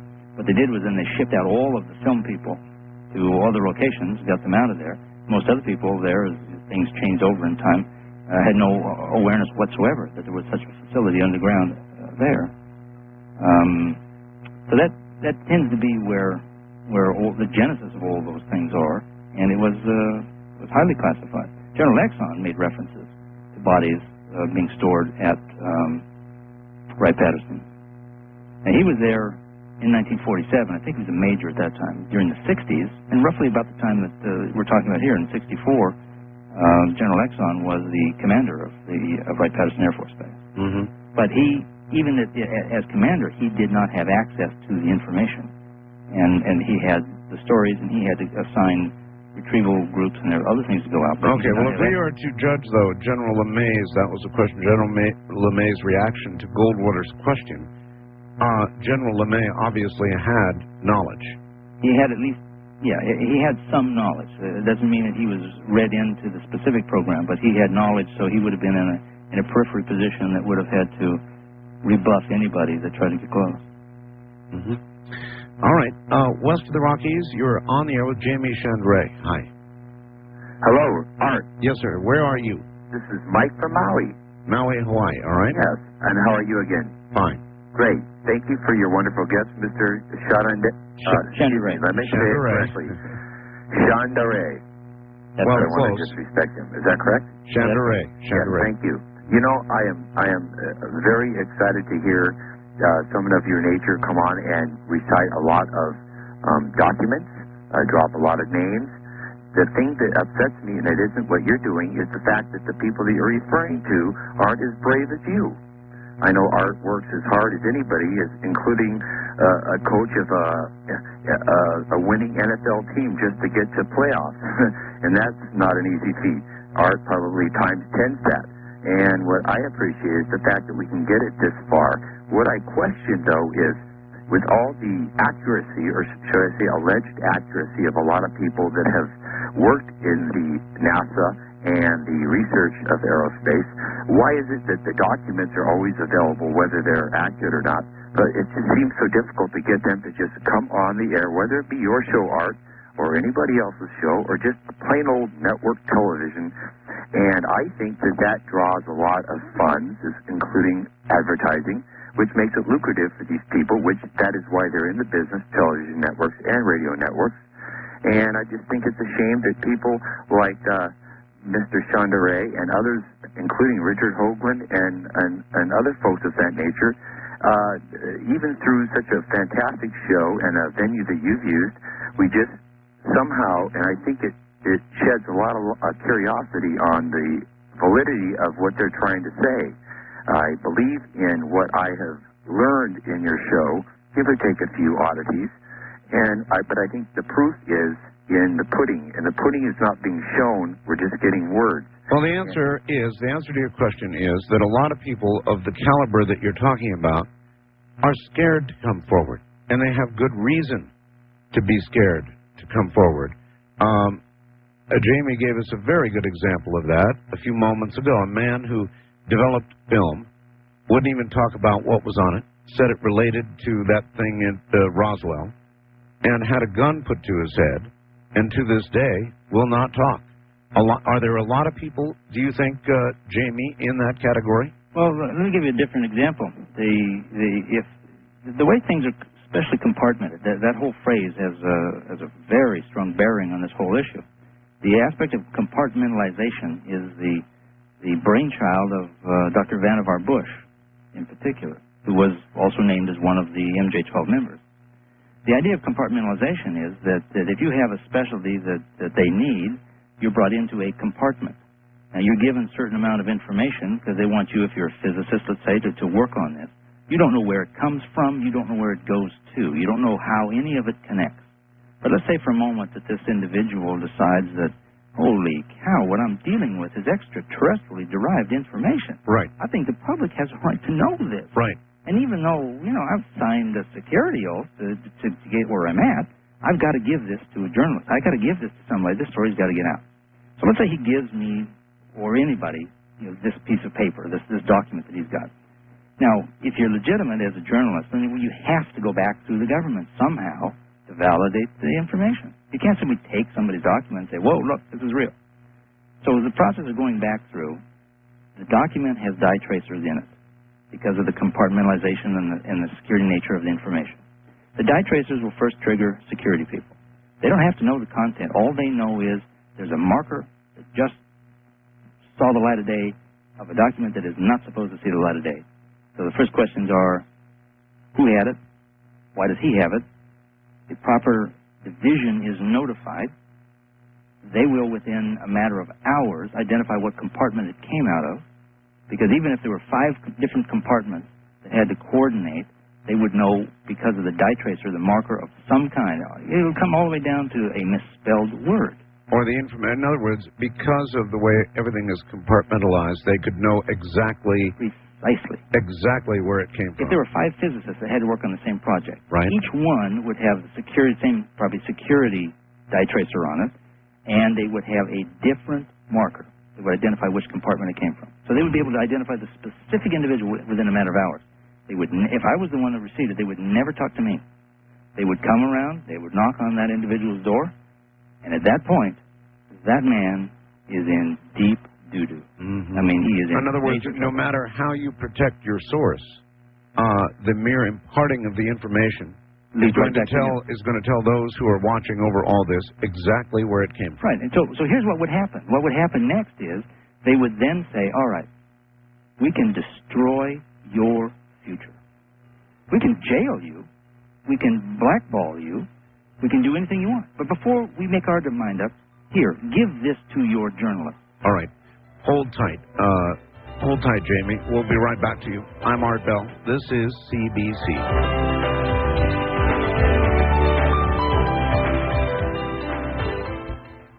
Wanna know about the road of life? 71295. That's 702-727-1295. First-time callers can reach Art Bell at 702-727-1222. 702-727-1222. Now, here again, Art Bell. Good morning. I am Art Bell, and my guest is Jamie Shandera. We are discussing what really happened at Roswell. If you are interested in the truth, keep listening. Otherwise, good night. It's 9. All right, back now to Jamie Shandera. Let's see, I'm getting it wrong. Shandera. Right, Jamie? Yes, wrong A. Right. Have you struggled with that all your life? I'm sure you have. No, somebody say, well, what's the derivation of your name? I said, well, it's a French-Canadian pronunciation of a Bohemian name. All right, back to the lines we go. First-time caller line, you're on the air with Jamie. Yes, Art, this is Dick in Seattle, Washington. I stumbled over something the other day that I thought I might want to share with Jamie. It seems like all the government official efforts in covering up information about UFOs, important cases in the early years, seem to go back to General Hoyt S. Vandenberg. And I remember he kicked back the 1948 top secret estimate of the situation report that concluded they are extraterrestrial. I just discovered this guy was the director of the Central Intelligence Agency Group in 1946 to 1947. So I'm thinking that maybe that accounts for much of the reason that the UFO subject back then was covered up. I thought I'd offer that for you. Yeah, that's quite true. See, he's also named as one of the original members of the Majestic 12 group that Truman set up to investigate all this. In fact, there were 4 former directors of Central Intelligence on that group, and definitely General Vandenberg was one of them. Well, that may lead us back to that wonderful organization, the CIA, and all the horrors they've visited upon us, and I hope Art gets a chance to have Craig Roberts on again, where he can talk about more of their handiwork. I will do that. All right. Thank you very much. Craig Roberts, of course, was on some time ago, and we will get him on again. Wildcard line, you're on the air with Jamie Shandera. Hi. Hi, this is EK in San Diego, and I'm also on your website right now, and they're all discussing it. But something I've been dying to ask is, why has none of the major media asked Gordon Cooper about his open statements about ET crashes and landings that he's witnessed, do they think he's crazy? Do they just dismiss it? They don't say anything. The biggest problem that the media has is they're uneducated, and that seems like a cheap shot in one sense, but it isn't. The problem that the media has is that they operate under what I refer to as a broadcast mentality, and Art knows, I think, exactly what I'm talking about. They work on immediate deadline, and if you're talking about something that a story needs to develop over a few months, let alone years, forget it. It's do you think he's credible? Well, I don't know him, but yeah, I think that many of his statements are indeed credible. The problem is that too many people allow their education to limit their thinking, and that's a shame. Somebody thinks, well, I was taught this, therefore anything else couldn't be. I have a degree that says I know this, therefore anything outside of that realm couldn't be. And if there is something outside that realm, then that does harm to or invalidates my degree, and I can't let that happen. That's right. So they are in denial. And in an elitist, I'll get it out, I'm sure, elitist format in their thinking. That's what I was thinking. Colonel Haynes, they'll put him on, let him say what he says, but someone like Cooper, who's a hero, they won't even touch? Because it's into that kook fringe. Nobody wants to be categorized in that kook fringe. But remember the story I was telling in the last hour. So this journalist gets this document from this individual, and then he's given the second one because the powers that be on the inside have determined who leaked the document. So he hands some bogus information now. Then what they do is an end run around the journalist and force his hand by tipping off that somebody else has the same information. He better go public quickly with it, or he's going to lose his edge.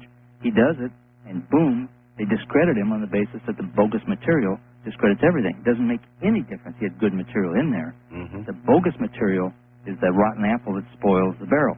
Now, once a few broadcasters, a few magazine journalists, a few print reporters see this happening to 25-year career people, they say, I'm not messing with that stuff. There's no future in it. Okay, that answers it. All right, it certainly does, and it's absolutely true. And it partially accounts for a lot of the attacks on me, but I've learned to have a thick skin dealing with this kind of material a long time ago, and so I just sort of let it roll off. It comes all the time, and the more listeners I get, the more people that are interested, the larger the network grows, the stronger the attacks become, and I expect that, and I just sort of deal with it. But somewhere there is a truth, and I am determined to get to it. East of the Rockies, you're on the air with Jamie Shandera. Hi. Yes, this is Nick in Sarasota, Florida. Hi. Actually, Art, I'm a degreed engineer myself and also a ham radio operator, but I find this conversation most interesting. I'm most impressed with how thoroughly your guest has investigated this situation. This is the kind of investigative reporting I like to hear. Thank you. My question is, you stated that the bodies that were found a week later and they were somewhat decayed. Are you saying that the people who are reporting they saw live aliens there are wrong? Okay, that's a good question. 6 days later, to be specific, memory serves, the bodies in the craft were located. Was there, to the best of your knowledge, Jamie, anything alive? Yes, there was. There was, according to very clear testimony, one living alien. And there was indeed an Air Force major ultimately assigned to live with this alien. And through pictographs and other methods, they developed a form of communication. But the alien lived for approximately 3 years and died of an unknown ailment. 3 years? Right. They weren't able to save him because they didn't know how to save him. All right. There have been representations of the alien autopsy. More recently, and soon to be released, yet another video that seems or purports to show an alien interrogation at Area 51. There's a very big glaring problem with that one out of Area 51. Yes? And that has to do with this DNI notification across the bottom, which Victor claims says the Department of Naval Intelligence. Correct. And others say that too. Well, there is no such thing. There is the Office of Naval Intelligence under the Department of the Navy. There is no such thing as Department of Naval Intelligence. So you wouldn't know what DNI would be? No, but it's clearly not what they're claiming it to be. All right. Problems beyond that? Yeah, sure. first of all, if you accept the premise for a moment that a control group, a very high-level control group, controls information within this subject area, that control group would have to have one very clear thing going for them: the ability to clearly categorize and hide that information. I've heard stories where these SCIF rooms, these specially compartmented information facilities, to go into one, there would be a guard booth inside the room. If you had to look at pictures, you would have to look through a funnel-type device, of which you could not even photograph through, to see one picture at a time. So you don't even get to handle the pictures. So for somebody, anybody, to say that in any kind of a process of cataloging tapes or in any fashion would have access to information regarding this kind of thing, I can't buy it. You can't buy it. All right. What about the all-famous or infamous alien autopsy? What do you make of that? Well, first of all, I started in business back in around 1964, and I was shooting film on cameras that were those 3 minutes, the 100-foot rolls, and so forth. Yes. And the first thing I would say is this about the thing: if you just take it from a production standpoint, from a photographer standpoint, it would never have been handled that way. First thing would happen, you would have set up 2 tripods at different angles on either side of the body. You would have put on very long magazines, and you would stagger the runs. So you would have a continuous record all the way through. You'd also have a still photographer shooting at all times. The other problem, of course, is the fact that the autopsy lasts too short of amount of time. If something as monumental as a brand new body that we've never seen on this planet before is going to have such a team doing this thing and cataloging every minuscule thing all the way through. In fact, there seems to be some testimony that that very film surfaced in 1973, and that Andrei Puharich, in fact, was given access to that material. And in fact, other people that had known Puharich had reported to me things that Puharich had seen, and Phil Mantle had sent me some stills. This is all before the film was being shown around and everything else. And some of the things that the people who had been close to Puharich were saying showed up in those still photographs, such as the wrist being sliced off.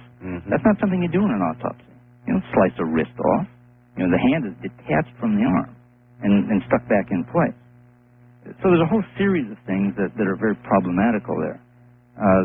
The film seems to have derived actually from Brazil, as some of the rumors you might have heard of the different stories. Puharich had been going down with NASA scientists to see that Arago, the surgeon with the rusty knife, and the miraculous things that he was doing. In fact, he performed an operation on Puharich.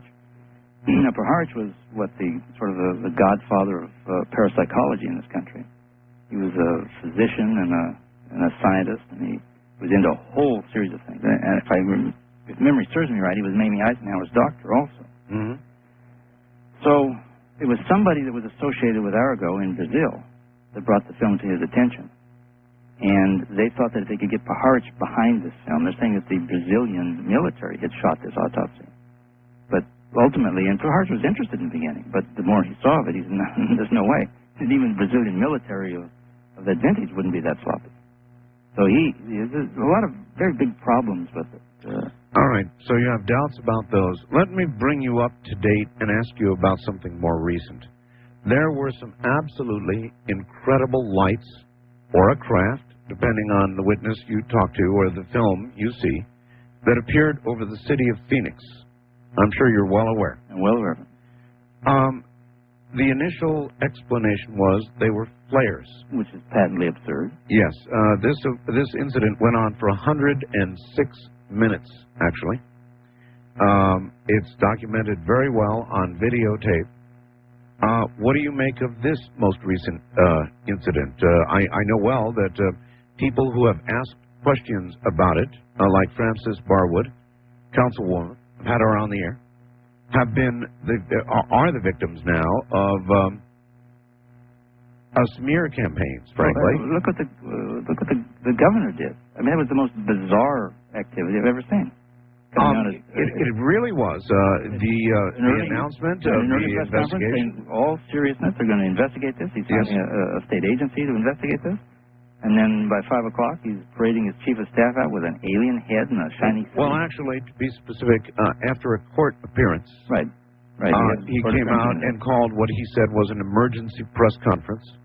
And then we had aliens, dressed up aliens, bouncing around and that sort of thing, and it all got silly. I'm told this governor is not given to flights of comedy relief, or is humorous in that way. And the whole incident is very, very strange. Well, it seems like he was serious to begin with, but somebody pressured him along the way, saying that, the very thing that's happening to the councilwoman is going to happen to you if you don't turn this into a major joke. I mean, that's what it appears on the surface. Mm-hmm. I think there is something to the lights in the sky over Phoenix. I think there's and when I say something to it, what do I mean? It's difficult to make an intelligent comment. Well, how about this? Something that would certainly suggest an investigation would be in order. Oh, absolutely. Absolutely. So what Ms. Barwood has done in simply asking for an investigation is not outrageous. It is reasonable. It's more than reasonable. It's really demanded by the nature of the witness's testimony and what's been observed on film and tape.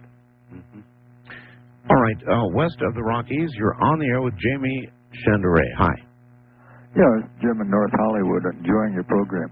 Thank you. I was just curious, why is there such a gap till the 8th that they sent out a reconnaissance plane? Good question. 6-day gap. See, here's the problem. Remember, during an electrical storm when this explosion happened, and so the rancher didn't report this, didn't take anything into the sheriff's office until the 6th. When the team started out to the ranch on the 6th, it was so late when they got there, they stayed over till the 7th. So it was late on the 7th when all this material got back to the base, and the base commander and others were absolutely committed to the concept that they didn't know what this stuff was. So the air reconnaissance occurred virtually immediately? Right, immediately. It was right behind it, because this stuff got in late on the 7th, in the evening of the 7th, because you remember Jesse Marcel Jr.'s testimony. His dad got him out of bed to look at this stuff. So it was late the night of the 7th. That stuff gets in there to the base. 10 o'clock that morning, it's on its way to Fort Worth, and prior to its even leaving, another whole team is being sent with aerial reconnaissance out to the location. Okay, well, that's a good question, and that's a good answer, caller. Okay, thank you very much. I sure appreciate it. Right, take care. First-time caller line, you're on the air with Jamie Shandrea. Hi. Shandrea. Hi. How you doing, Art? I'm all right. This is Paul in Cameron Park, California. Yes, sir. Yeah, I've been listening to the show for quite some time, and what especially interests me is the extraterrestrials and the aliens and everything else. My wife has given up on me. She's thrown my pillow out in the garage, so, But, I think that the United States government has known about this for many, many years. If you look at the technology from the 1900s to the 1950s, and then from the 50s to now, to present, we've come a long ways, but I think we've had some help. Well, there's no question there's been a reverse engineering projects going on all along the way. Is there, in the spirit of this question, any point where you look at our technological advancement where there has been a leap that otherwise cannot be justified? Not being a scientist, that would be a difficult question for me to answer straight out. I mean, certainly if you look at a simple situation of where we've come just since the personal computer has come into the scene. I mean, our technology is growing so fast, so swiftly that, we can't even get a production line element out anymore before it's completely obsolete. So there is no suggestion, for example, that in the immediate years following 1947 there is any obvious leap in technology? No, I don't think anything happened immediately in those immediate years. I think it took a considerable period of time, because we were given a craft apparently at sometime in the 50s, around 58. Well, we'll get back to that one in a moment. Jamie, hold on. We'll be right back. This is CBC.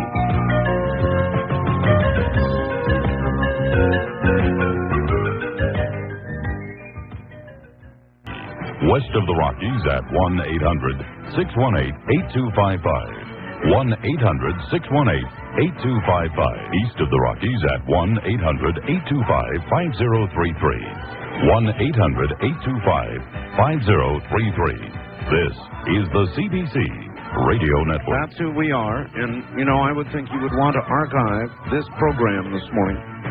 If you do, it's a full 5-hour program. And you can get it by calling 1-800-917-4278. That's 1-800-917-4278. In addition, I have a series of interviews coming up later this morning, including one on KHOW with Peter Boyle, and that'll be about an hour after broadcast, followed then by another interview at WIZM in La Crosse, Wisconsin, and yet a third with KKOB in Albuquerque, all, of course, my affiliates. But Tim Cannon, who runs the Art Bell Chat Clubs, wanted me to specifically mention the Peter Boyle interview coming up on KHOW in Denver. So obviously, warming up toward what's coming this weekend. My guest, Jamie Shandera, will be back in a moment. One other item, actually a couple.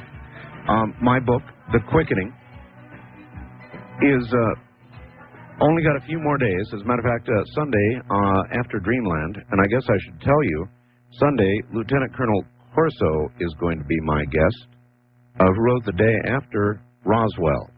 This coming Friday night, Saturday morning, Beyond Roswell by Michael Hessman and Philip Mantle, and Michael Hessman is going to be my guest Friday night, Saturday. Tomorrow night, we are going to have a guest who is going to tell us at least a little bit about this incredible coming press release on the 4th with regard to materials that they claim to have an ironclad case about as being extraterrestrial. So that's kind of the balance of what's going on, and it's going to be a very busy week, and I really haven't had much of a chance to say it, which is too bad because a lot of people are going to get angry at me. My book, The Quickening, is going into general release in August or early September. This Sunday will be your last opportunity to get a signed first edition copy of it.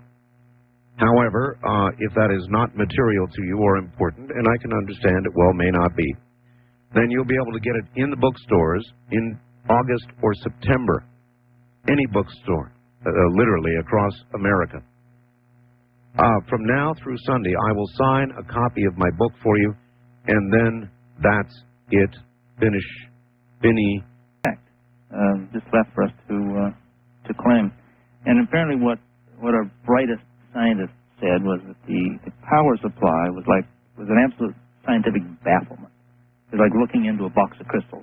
What do you do with it? All right, it's a hell of a statement to make, Jamie. How do you back that up? How do you know?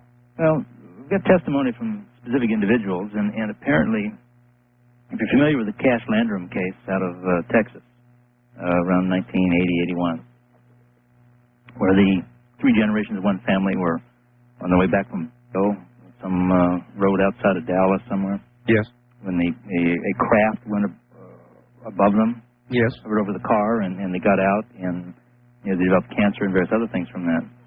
They had a very tough time with that whole thing. Well, we've got testimony, very clear testimony, that was the craft that had been modified with a modified nuclear power plant, and that there were the 25 black helicopters around that craft at that time because it was on its way into the Gulf of over the Gulf of Mexico, and that in any situation where a craft like that was being test flown, apparently held 4 aliens originally, but in modifications it would only hold 2 American pilots, and they were having instability problems, and the people were radiated. But because of the level of secrecy and the classification on it, that's one of those really unfortunate things that. All right. During the news conference with Colonel Haynes, poor Colonel Haynes, I call him, he was asked repeatedly about Area 51. I live fairly close to Area 51. In the movie Independence Day, of course you recall, I'm sure you saw it, they led the president in, and he was shown all these incredible things, including a craft and beings in these glass containers. Now, I have seen things here, Jamie, that are inexplicable in our skies. Inexplicable. 2 clear times I have seen things, and many times I have seen less clear things that I would not talk of, just lights doing things lights ought not be doing. I don't talk about that. I had 2 clear, close encounters. Do you believe that there are alien craft, or have been alien craft, at Area 51? Is that where they are being tested, back engineered, worked on, or examined? Yes and no. Yes, it has occurred. No, it isn't specific at this point. All of the really sensitive things were moved some period back. What's actually occurred with Area 51 is a very interesting thing. It's a dual project that went on, and it went on in particular during the Cold War, and it was a way of drawing in and trying to determine what the Soviets really knew about alien contact, and did they have the same level of contact that we had. Right. And so what they were doing is a counterintelligence ploy at the same time. So they would let things out. It was an area where they could put, again, I'll use the term dye tracer on people coming into the area, and they could bag Soviets and interrogate them and find out, and if not interrogate them, they could tag them and determine who their handlers were, who their contacts were, and so then who in the Soviet Union was interested in this information and this kind of thing. All right. The U.S. government, which already owns a great deal of the land here in my state of Nevada, has, in fact, annexed additional land around Area 51 to prevent the curious from observing. Why do you think they have done that if they no longer are doing the kind of work there that they were?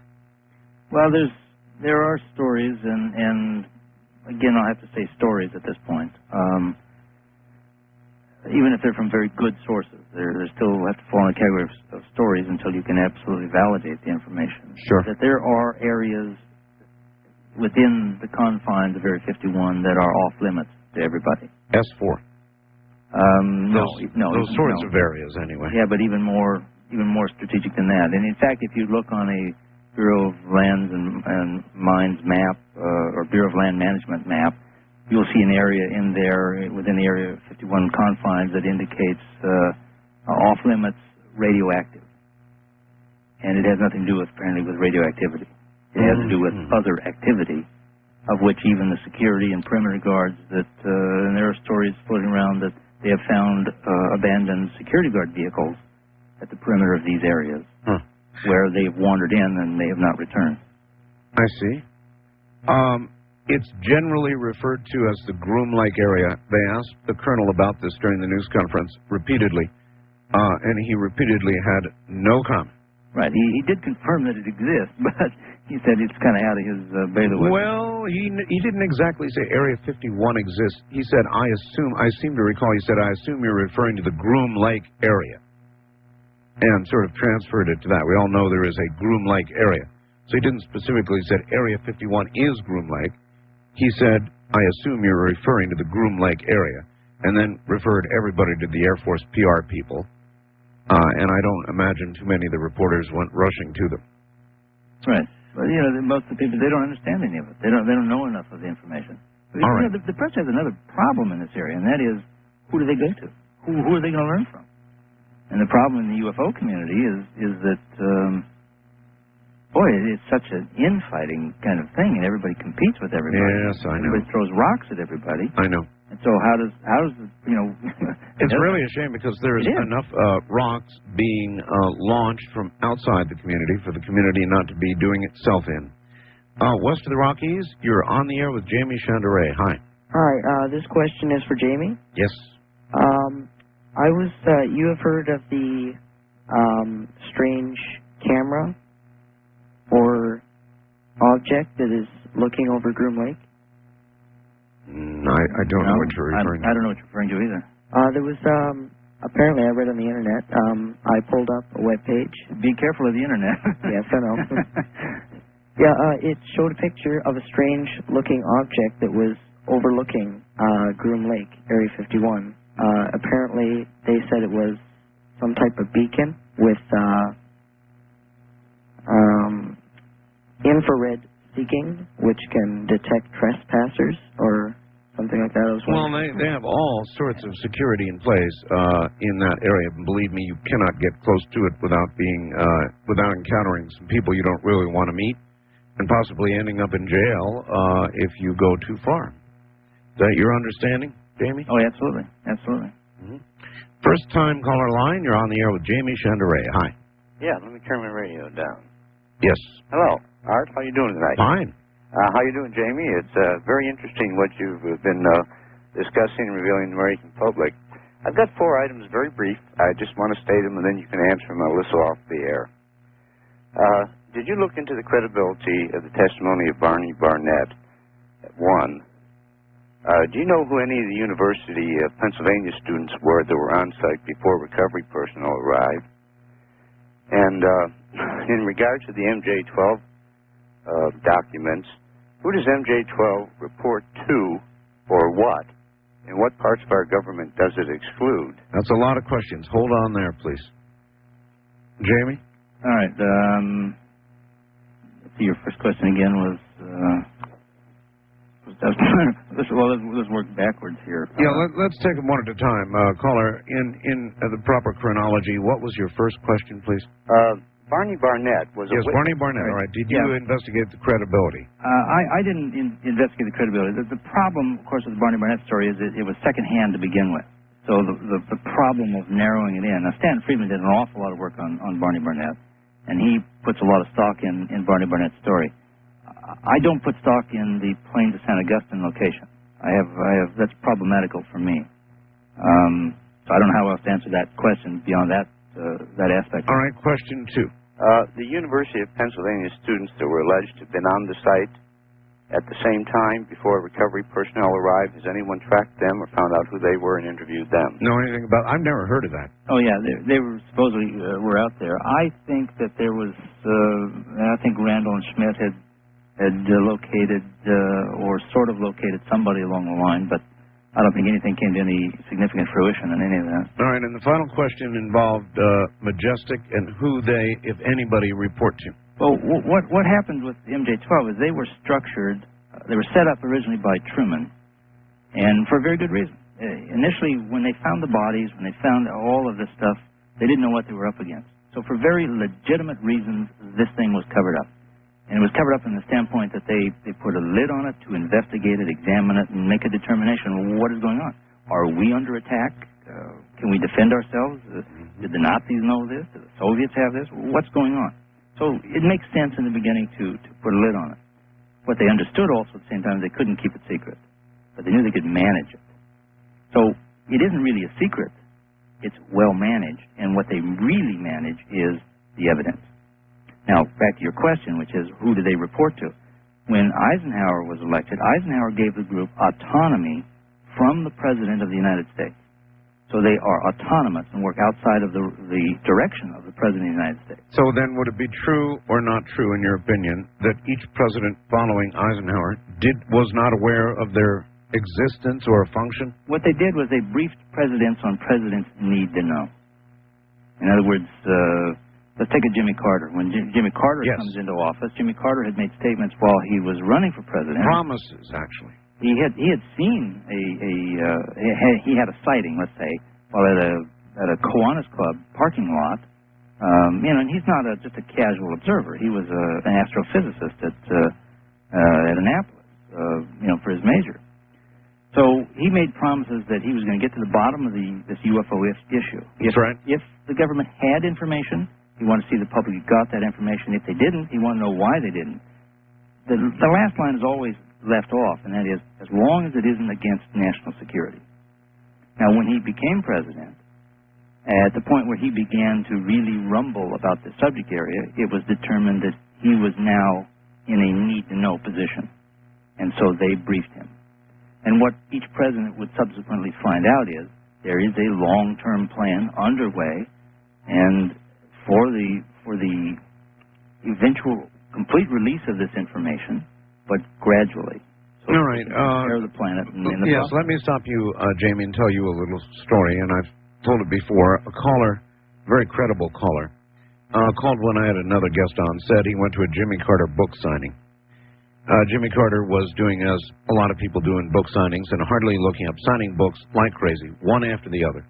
This caller took the time and trouble to capture ex-President Carter's attention eye to eye and asked him specifically and directly about his promise to reveal everything. According to the caller, Jimmy Carter stopped cold and actually had tears form in his eye. Now, Jimmy Carter was, in my opinion, not particularly an effective president because he micromanaged, and I have a lot of arguments with some of his policies and things he did. But one thing Jimmy Carter was an honest man. And so the question becomes, what could they have told Jimmy Carter that would have made him decide to cast away all of his promises made during the campaign and shut his mouth? What could they have told him that would be so profound that he would shut up? Well, we got a draft at one point of the briefing that he was given, and he was shown the fact that there was an alien had been in our possession, so to speak, but it really wasn't our possession. It was almost as a liaison, and that the technology level was advancing, that there were projects underway to determine all of those things, that there was an emergency release program, and that there was a gradual release, which was the best possible way to not damage institutions, not frighten people, and let this thing begin to assimilate into the general public. The main thing being to get people to exercise the thinking that it could indeed be real. So the genesis of that Brookings report, or of that slow release idea, in other words, Brookings suggested, were we to find out all at once, disruption of institutions and scientists and blah, blah, blah, all the rest would be tremendous. So instead we get a slow capsule release form of information. Right. So they told Jimmy Carter that he simply couldn't release it all at once, simply can't do it. Right, and what the president also finds out at that point is the president doesn't have the ability to do anything about it. As long as they're controlling that information and it's that subject area, the president does not even have direct access to the information. But if he knows that much, Jamie, he can say, I'm holding a news conference tonight, and I'm going to tell the nation what I know. But what he's shown is that it is in the best interest of the nation to not do that. To not do that. And he is left in the same position at that point that anybody else would that would go to the media. He has nothing to back up his statement. And so it would be, in essence, political suicide for him to do that. All right. First time caller line, you're on the air with Jamie Shanderea. Hi there, Art. This is Cheyenne in the City of the Fallen Angels. Yes. My family moved to Roswell in the 70s, and I lived there in the 80s. I walked the medicine path and apprenticed as a healer with the Native Americans. As such, I was adopted by the Chicano and the Native American. I was shown a side of Roswell that a lot of whites aren't privileged to see. I think it's information that's necessary to anyone who's doing any kind of research with Roswell, and it's as difficult to accept as the Tuskegee experiment. I know I'm going to sound like a Looney Tune, but that's what your show is about, right? The power there in Roswell is controlled by a very few families. That power lead includes the Roswell record. I was very concerned when you started your research with ARTY'S parts. I was afraid that you'd stray into the wrong spot and you'd lose ARTY'S parts. No. Yeah. No, I knew what I was up against. Ma'am, I'm sorry, we're going to have to break it off from that point. Is there anything to that, Jamie, very quickly, a sort of a controlling small group in Roswell? I don't have any information on that. I have no way of knowing. I mean, today, of course, it's a whole different story than it has been at various other times in the past. Jamie, it has been an honor to have you on the program. It's been my pleasure. And I think we've moved things ahead a notch or two, and we will continue to do that this week. And Jamie, when events dictate, please feel free to call me and we'll have you back. All right, thank you so much. Good night. I'm Art Bell from the High Desert. This is CBC. Good night. According to a recent